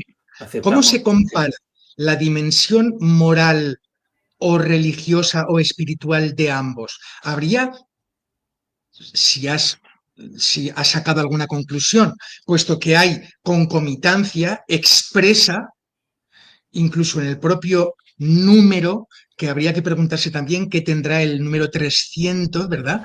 Que se publicita tanto, ¿no? Sí, es Pero verdad, es verdad. si hay, si hay una concomitancia entre estos dos personajes, es, puede haber una concomitancia también moral, religiosa, concluyente entre Claro. ambos. Hay una diferencia radical o las diferencias son solo aparentes? En Roma, cualquier acto de ofensa es un acto divino, porque Roma no sale a pelear si no cuenta con el beneplácito de los dioses. En Ujú. primer lugar estaba Belona, el templo Belona, que era la forma primigenia de Marte, ¿no? Belona, de ahí viene Belus, bélico, ¿vale? Y todo acto de guerra, de declaración de guerra, tiene un protocolo complicado con los sacerdotes especiales. ¿Tú no te acuerdas la historia de la Segunda Guerra Púnica, la historia de los pollos sagrados? Que No, era muy no. simpático. Había unos pollos sagrados, entonces sacaban los pollos claro, si estaba la flota en alta mar, no podían llevar ahí un templo y las dioses y todo aquello, ¿no? Pero llevaban unos pollos sagrados y si no Y si no lo comían, sacaban los pollos de la jaula, y si no comían es que no tenían el beneplácito de los dioses. O sea, había un oráculo portátil, digamos.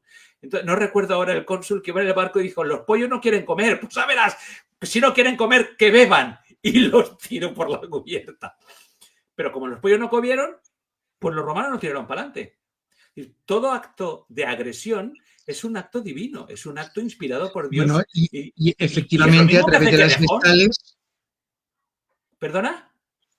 que precisamente a través de las vestales recibían permiso o no para ir a la guerra.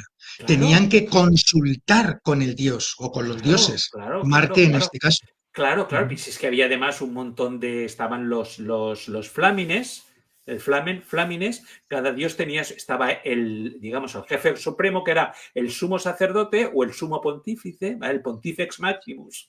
Qué curioso, ¿no? El pontífice. Y luego estaban los flamines. Había un flamine para cada dios. No todos los dioses merecían un flamine, pero un flamen, perdón. Pero el acto bélico es un acto sagrado. Y en la Biblia, los actos bélicos del pueblo de Israel son actos sagrados. Son actos que están inspirados, bendecidos y dirigidos por Dios, como en Roma y supongo que como en Grecia. Aunque en el caso de Leónidas no se nos comenta taxativamente que fueran por, en este caso, el dios romano, el dios griego de la guerra era Ares. No sé si se lo. Yo supongo que sí. En la antigüedad, todo acto de bélico es un acto sagrado, es un acto Bueno, divino. en el mito, no sé si realmente hay alguna tradición oral, pero en el mito Leónidas va a consultar al oráculo de Delfos. Pues ya está, efectivamente, ya está, ya está. Ya está. Luego es un creyente, aunque solo sea cultural, pero es un creyente. Pero es que en la antigüedad la religión no era cuestión de tener fe o creer, era cuestión de realizar cierto protocolo y estar bien con los dioses. Si yo hago lo que tengo que hacer, los dioses van a estar contentos conmigo. Los dioses no proporcionan reglas morales, no tienen un ético moral, no proporcionan un marco, digamos, ético, sino simplemente son una realidad que están ahí copulando unos con otros, engañándose, y yo tengo que portarme bien con ellos y hacer lo que a ellos les gusta. Y esa es la radical diferencia entre los dioses paganos Uh -huh. y el Dios de Israel. Y es eh, que lo primero que hace es entregar una mínima moralidad, el sí. decálogo, lo moral, es decir, preservar la vida humana. Si alguien ha matado sin querer a otra persona, que haya espacios en los que puedan vivir para que no sean sofocados por venganza por los familiares. Juan Es Ramón, que es un Dios moral. otro mi tema. En la antigüedad, los reyes reciben normas de los dioses. Hammurabi, el famoso código de Hammurabi, que tuve oportunidad de ver en el Louvre, en la piedra basáltica negra. Numa Pompilio. Numa Pompilio también recibía normas de las ninfas por las noches. Es decir, en la antigüedad, el rey que recibe un mandato legal de la divinidad es muy común. Es decir, como Moisés. Otro mi tema. No quiero fastidiarle la noche a nadie, pero Moisés no es el primero que recibe unas tablas de parte de un dios, ni muchísimo menos. Mucho El antes, ojo, los reyes el sumerios ojo ya lo por hacían. ojo, el ojo por ojo aparece en el código de Hammurabi letra por letra. Es Sí. literalmente así, ojo por ojo. Y eso Israel lo rescata porque lo que no podrán hacer nuestros adversarios es decirnos que Moisés es anterior a Hammurabi. No, no lo sentimos mucho. Sí, Y es normal, es lo que decías antes, inculturación, si es que es normal. Si Israel cuando vuelve del exilio vuelve con un montón de guarrerías que han aprendido a Babilonia y que los profetas no son capaces de quitarles. efectivamente, Juan Ramón. ¿Y sabes cuál es la guarrería principal? Y en esto, por favor, que me perdonen los que me van a escuchar. Entonces, otra vez volvemos al segundo punto de la teología, el culo. La principal guarrería que traen de Babilonia y del exilio persa es la figura de Satanás. Uh -huh. Hasta entonces, Satanás no sale en ninguna parte. Perdonadme, ni el rey de Babilonia, ni el rey ni el rey de Tiro, eso está muy cogido por los pelos. Eso es un poema literario con una moraleja, lo que queráis. Pero la figura de Satanás es completamente ajena al pensamiento judío del Antiguo Testamento. Lo que pasa es que cuando es un concepto metafísico o un metaconcepto que al final acaba personalizado en Satanás, ¿vale? Sí. En el libro por ejemplo, en el libro de Enoch, en los libros de Enoch famosos, sí aparecen muchos ángeles, ¿vale? Malos y buenos, todos que acaban en él, ¿vale? Azazel, Rafael, Miguel, aparecen un montón de... Pero en la idea de un diablo jefe con sus esbirros no aparece en el Antiguo Testamento. Y hay muchos eruditos cristianos que creen que la idea de Satanás es falsa, es el concepto zoroástrico, ¿vale? Entre Ahura Mazda y Arimán, personalizado. Le ponemos cara y ya tenemos al diablo. Ahí lo dejo. No estoy afirmando nada, ¿eh? Es una idea también muy interesante. He recibido hace muy poco, y creo que tú también, un estudio, un artículo de Luca Marulli Luca Marulli, sí. sobre el paso de un mal metafísico a un adversario personal, ¿no? Y es muy, muy interesante. Si alguno de nuestra comunidad, alguno o alguna, quieren este artículo, que me escriban, por favor, porque yo se lo enviaré por correo electrónico. Es una idea que yo llevaba años dándole vueltas, hasta que escuché la ponencia y leí los textos de Marulli, entonces me estalló la mente, ¿vale? Igual la idea de la expiación de sangre por perdón es una idea que yo empecé a elaborar hace más de 30 años y estaba ahí run, iba, venía, hasta que hace pocos años dije, ¡a la mierda! ¡Esto es mentira! Y llegué a la misma conclusión que has llegado tú y fue algo completamente liberador. O sea, cuando comprendes el carácter de Dios, o sea, tu vida cambia. Tu vida cambia. Pasas a otra dimensión, pasas de pantalla. Cuando empiezas a vivir en la compañía de un Dios que solo quiere bien, que solo es amor, madre mía. Yo, para exacerbar esto, suelo decir que Dios no puede ser otra cosa. Sí. Y no es que no sea todopoderoso, es que no va en su naturaleza. No puede, pero no puede, no porque no sea todopoderoso, porque a mí la gente me achaca mucho pues el hecho de que yo siempre digo, Dios no es del todo todopoderoso. Hay cosas que no puede hacer porque no salen de su naturaleza. Ya está. Es como, yo puedo comer, yo qué sé, un que es pura, perdón a los que les guste, pura bazofia de aceite refrito y de azúcar.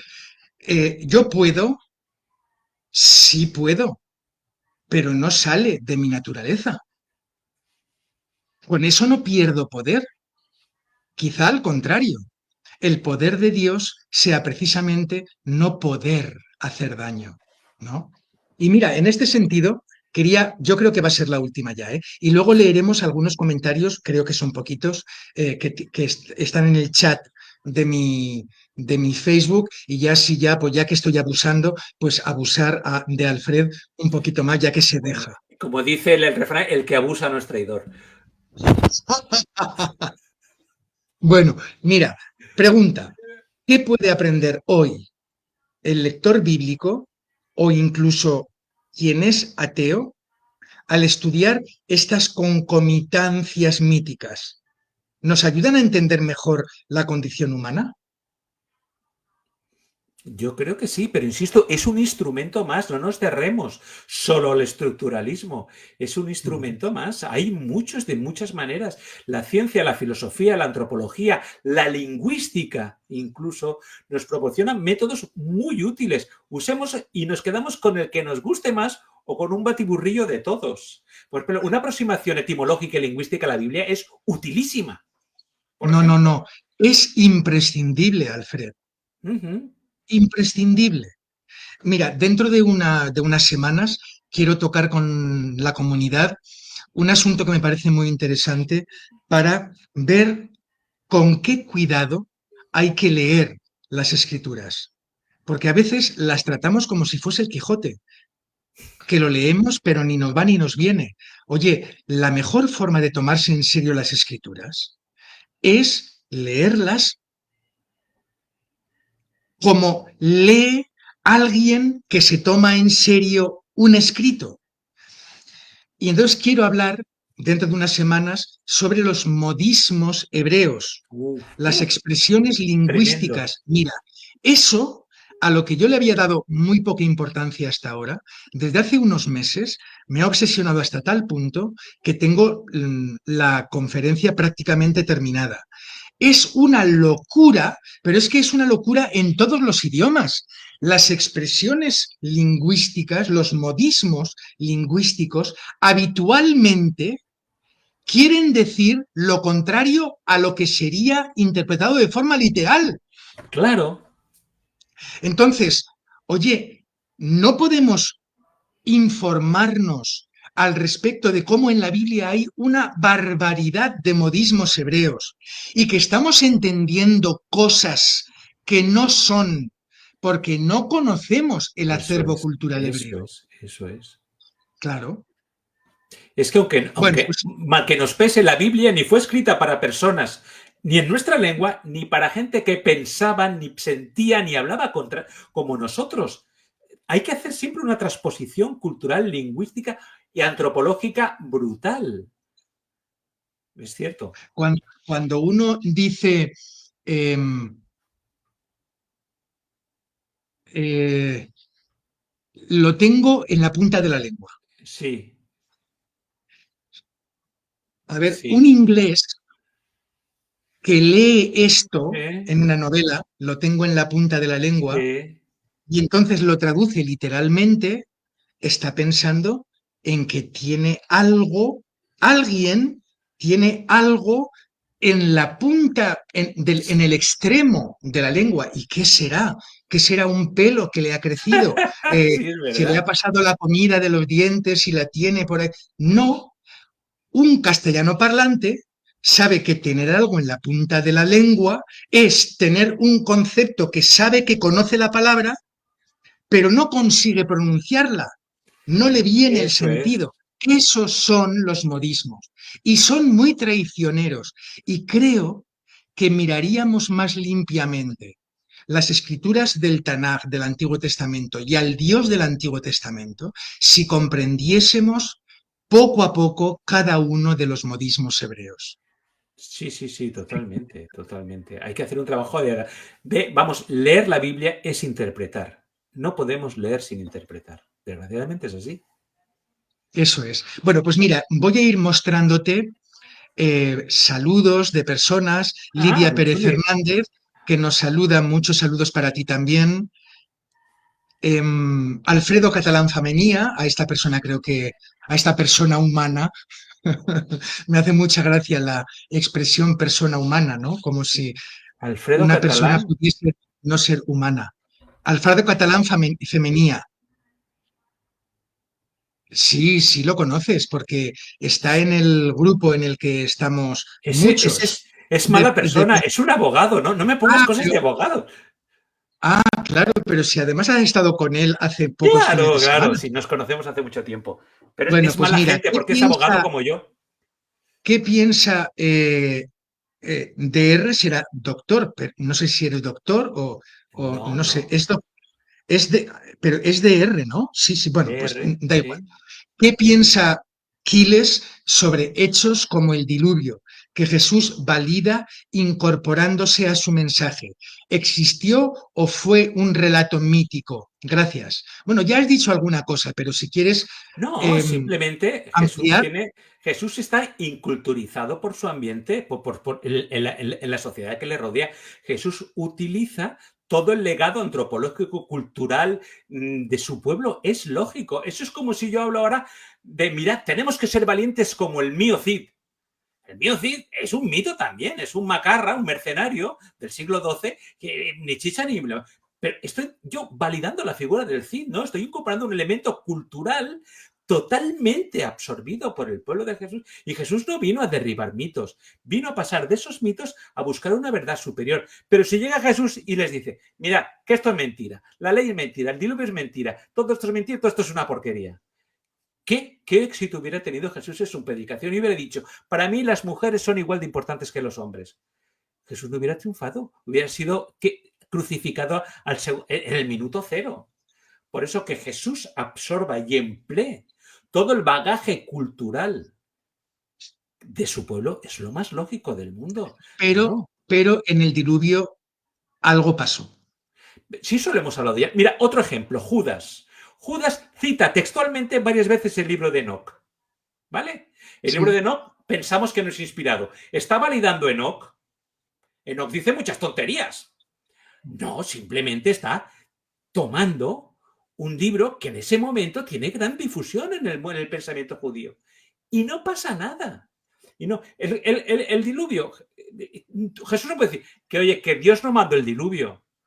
Jesús dura nada. Él aprovecha ese mitema, lo desarrolla, porque hemos visto que los mitemas se desarrollan según cada cultura, según cada momento, y de ahí saca una explicación. Sí, a mí me parece magnífico. Y sobre todo, que con una inteligencia supina se rodea de ambigüedad para poder decir lo que quiere decir, pero no puede. Efectivamente. Y es que Dios no envió el diluvio. Y llovió y vino fuego del cielo. Debería haber sido más concreto si quisiera mandarnos un mensaje. Y efectivamente... Cuando Jesús llega a un pueblo de Samaria y le dicen Juan y Jacobo, ¿quieres que mandemos fuego del cielo y que los consuma? Tú ya lo has hecho en Sodoma y Gomorra, ¿no? Tampoco es ninguna novedad. ¿Y qué les dice Jesús? No tenéis ni idea, ¿verdad? Vosotros no sabéis de qué espíritu. ¿Qué les dice? No tenéis ni puñetera idea de qué va esto, ¿verdad? Que yo no soy así, que yo no mato a nadie, que ni ahogo. Y a mí me encantaría el diluvio. Hay gente que muere en el diluvio ahogada y por hipotermia, de una manera monstruosa y angustiosa y horrible de morir, ¿sí o no? Luego, según el relato, según el metarrelato de algunas religiones, será resucitado para morir carbonizado en el lago de fuego de azufre. ¡Qué putada! Es decir, un Dios que primero me ahoga y luego me quema vivo. Hay que ver, es un poco cabroncete este Dios, ¿no? Yo me pido otro. Piénsalo, y algunos hasta 2 veces. Hay que matarlo. Hay que matar a ese Dios. Yo no sé si primero me ahoga y luego me... ¿Ves también los contrarios, verdad? Los contrarios, eso también tenemos ahí, no lo sé. Es muy chulo. Primero me ahoga y luego me quema. Mira, tenemos una nueva intervención de Alfredo. Buenas tardes, Juan Ramón. Quería que trasladases al ilustre ponente si cree que el diluvio es un hecho mitológico, ya que Jesús lo... Esto...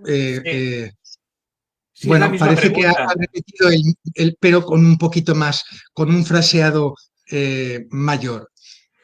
Yo creo, sigue Alfredo, yo creo que hay un mensaje que une la Biblia de Génesis a Apocalipsis y Dios envió a Jesús en quien se une, encaja, debe de ser, ¿no? Se une, encaja o encaje y mensajero. Correcto, es la Biblia como metarrelato. Perfecto, sí, Sí. completamente de acuerdo, Alfredo. Un arco narrativo que empieza en Génesis y acaba en Apocalipsis. Ojo, vamos a ver, Sí. Lyotard dice que la teoría, el mundo, la cultura postmoderna va en contra de los metarrelatos. La verdad es que hoy en día lo que molan son las historias pequeñas, no el TikTok, todo en 20 segundos. O sea, hoy en día las historias totalizadoras no triunfan. Son muy aburridas. Hoy en día consumimos mensajes muy cortos, muy rápidos, muy de scroll, ¿vale? Entonces, ¿cómo puedes plantear la Biblia como metarrelato a una sociedad postmoderna? Claro, Es mola imposible. más. Claro, claro. Y que esa historia tiene, El short. algo que es Jesús. Es lo que aglutina toda la figura de Jesús. Entonces, ¿cómo vas a hacerlo? Pues oye, hoy Alfredo ha estado muy dicharachero. Fíjate, dice, deberías definir qué se entiende pasar todo por el filtro de Jesús. Parece ser un cajón desastre o desastre. Bueno, eh, te doy la razón, Alfredo, puede ser un cajón de sastre o desastre, pero para mí es peor el desastre que se produce en la espiritualidad de alguien que cree que Dios mata, que el desastre que se pueda producir por mal comprender lo del filtro de Jesús. ¿Que puede ser mal utilizado? Desde luego que sí, pero que ha sido mal utilizado el mito horroroso y pudriente, que pudriente del hecho de creer en un Dios salvaje, asesino, criminal, yo creo que hace peor daño. Así que creo que por ahora, si no se me ocurre algo mejor, Uy. seguiré Eh, diciéndolo es- así. el filtro de Jesús, eso es un estudio bellísimo con el Nuevo Testamento, con los textos de Pablo, con el Evangelio. Las veces que Jesús dice, oh, Jesús, ¿qué les voy a decir? Que Dios es como yo, que Dios es como yo, que el Dios que os han enseñado no existe, que el Dios que mata, que arrasa, que quema, que destruye, es mentira. Dios es como yo, que abrazo a los leprosos, que hago el bien, que sano, que no odio, Alfred, que amo a todo el mundo. que Dios es mejor que yo, Bueno, porque vale, Jesús le dice al escriba, que le dice, maestro bueno, sí, y Jesús le dice, perdona, ¿por qué me llamas bueno si bueno solo es Dios? sí, correcto. Escucha, pero O id a sea, Hebreos ¿qué 1. podemos esperar de un Dios que sea mejor que Jesús? Todo lo bueno. Mira, hay textos como Primera de Juan 4. Primera de Juan 4 hay que leerlo una vez cada día. Es el canto del amor. Todo aquel que ama viene de Dios y conoce a Dios. O sea, Dios es amor en estado puro. Los primeros versículos de Hebreo. El que me ha visto, en Juan, el que me ha visto a mí, ha visto al Padre. El Padre, como tú dices, es mejor que yo. Si es que eso es maravilloso. El filtro de Jesús, sí, sí, es que es lo más importante y lo único útil que hemos dicho esta noche, Juan Ramón. Eso, que todo hay que pasarlo por el filtro de Jesús. Todo lo demás nos podríamos haber ahorrado todo el resto de palabrería y quedarnos pasar todo por el filtro de Jesús. Y mira, Alfredo mismo dice algo que es interesantísimo y que además es verdad y que además refuerza todo lo que hemos querido ir diciendo Alfred y yo esta noche. Y es esto. La expresión más usada en la Biblia es no temas, 165 veces. Y alguien que es capaz de salvajismos extremos no tendríamos derecho a temerlo, a tener miedo de él. Pues si la Biblia, si la expresión más usada en la Biblia es no temas, será porque no hace falta temerle, ¿no? Efectivamente. Claro. ¿Y por qué oramos tanto? Oramos tanto porque tememos a Dios. Si no temiéramos a Dios, no oraríamos tanto. Nos relacionaríamos más con Él como un compañero y no dejaríamos de orarlo como una divinidad. ¿Y por qué oramos a la divinidad? Porque en realidad la tememos. Y si no oro, y si no cumplo el precepto, y si no hago el protocolo, y si no bendigo los alimentos, voy a enfermar. Dios se va a enfadar. Oramos tanto porque tememos, en vez de relacionarnos de una manera amical con Dios. Esto es Esta una cosa muy... reflexión ensancha el camino y no podemos abordarla, pero el Sí, tema de la ¿verdad? oración es fascinante. Sí, Lo sí, sí, sí, hacemos sí, sí. habitualmente tan mal, tan Totalmente de mal. acuerdo. Totalmente de acuerdo. Incrustamos en nuestras cabezas cada vez que oramos, de forma subliminal, una imagen de Dios que es tan ridícula y que demuestra que no hemos entendido nada. Totalmente de acuerdo. Yo hace ya Totalmente. muchos años que no, jamás oro pidiendo. Nunca pido. No, no. Porque me digo a mí mismo muchas cosas que no quiero escuchar. Porque sé que van a hacerme daño. Entonces no pido, jamás, nunca. Pero esto es un melón que nos costaría devorar meses. Pero creo que en lo esencial estoy de acuerdo contigo, ¿eh, Juan Ramón? Muy bien, pues Alfred, que hemos terminado, Pero que son no te fíes de una los hora y... abogados, Juan Ramón, que Alfredo es abogado como yo y sé lo que digo, que no somos de fiar. Bueno, lo tendré en cuenta la próxima vez, contigo y con Catalán Femenía. Sí, un tío majísimo, Bueno, un tío de puta madre, Alfredo. Alfredo, si estamos, me estás sí, oyendo, que eres un tío cojonudo, hombre, que tú lo sabes. es Aunque seas abogado, ¿vale? un gran amigo y lo he tratado muchísimo cuando iba a Barcelona a hacer seminarios y todo eso. Y es extraordinario. Me gusta muchísimo Alfredo Ujú, ujú. o Alfred. No sé si él se llamará Alfred, pero No, vamos, no, él es siempre Alfredo escribe su porque es nombre con madrileño, Alfredo. Es, sí. eso es verdad.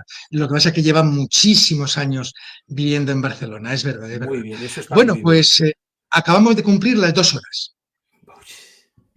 Es verdad, Son madre mía. las 11 en punto. Así que creo que es hora de dejarlo. En valenciano se Alfred, dice tinc el cul escaldufat. vale, O vale. sea, Que, más claro. que- que- Juan Ramón, en Aragón decimos, tengo el culo plano. Tengo el bueno, culo sí. plano, Pero también. escucha, tú sabes que los tíos tenemos el culo plano la mayoría. Hay Sí, de algunos, nacimiento, sí. hay algunos que las piernas les salen directamente del tronco, como un Madelman. Por eso, cuando sale un tío con el culo así redondito, tipo Antonio Banderas, Mel Gibson, las chavalas se lo comen. Porque es uno Claro. cada 100.000.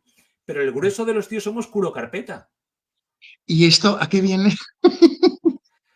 Porque estamos hablando de lo divino y del humano. Porque no somos en puridad, somos humanistas. Y como decía Plauto, nada humano me es ajeno, que en latín es homo sum nil hominum a me alienum puto. Nada humano lo considero ajeno a mí. Y somos Ujú. humanistas. Ha sido un auténtico placer, Alfred. Debería estar hablando a la cámara, pero quiero hablarte a ti y que me Gracias. escuches y que me veas bien. Muchísimas gracias Ha sido un porque has placer. sido muy valiente ante una comunidad que ha podido alguna persona malinterpretarte. Veo que no ha habido Bueno, ningún comentario malsonante en absoluto, ha sido todo muy respetuoso, pero te agradezco que hayas tenido la valentía de poder poner en cuestión la forma que tenemos habitualmente de percibir las escrituras. Eso, para mí, lo has hecho magistralmente.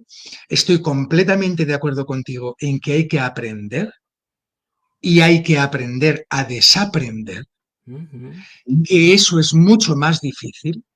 Así que, repito, agradezco mucho tu forma de encarar este asunto, haberme dicho en 0,1 segundos que sí, que venías a ayudarme. Tú escogiste el tema, yo lo agradecí mucho, así que ha sido una fiesta. Para Juan mí Ramón, ha recuerda que sido ahora mi cumpleaños. estamos en ese quid Estamos, pro quo, ese bucle diabólico. Ahora tú tienes que venir a Suma Herética para hablar de la parábola del hijo pródigo, que lo sí, soltaste ahí y estamos deseando que vengas a explicarlo. sí, sí, es verdad. La parábola del hijo que vuelve, Sí, porque el y, pródigo es el padre, no el sí, hijo. sí, Está sí, mal interpretada la expresión. Pródigo correcto. es generoso, amablemente generoso. Generoso sin control, ¿eh? El que es Sí, sí, generoso en exceso, ¿m? eso es. Jurídicamente No, hablando. pues te prometo que iré. Sí, sí, Tú, si tú me dices ven, lo dejo todo. Juan Ramón, que sepas que conversar contigo es un reto intelectual, es un acicate para la mente. Yo sé que vengo aquí a darlo todo, si no, no vengo. Y te estoy muy agradecido, insisto. Todos estos años que no hemos sido amigos es una pérdida de tiempo que espero que por la eternidad podamos resolverlo. Podamos No, no, y simplemente... aquí, y Y aquí aquí, somos recuperables los sí, dos. En aún, el sí. encuentro Sí. somos Sí. recuperables. Muy bien, pues muchísimas gracias de nuevo. Un abrazo muy fuerte. Comunidad jesuana, ¿cómo habéis visto todo esto?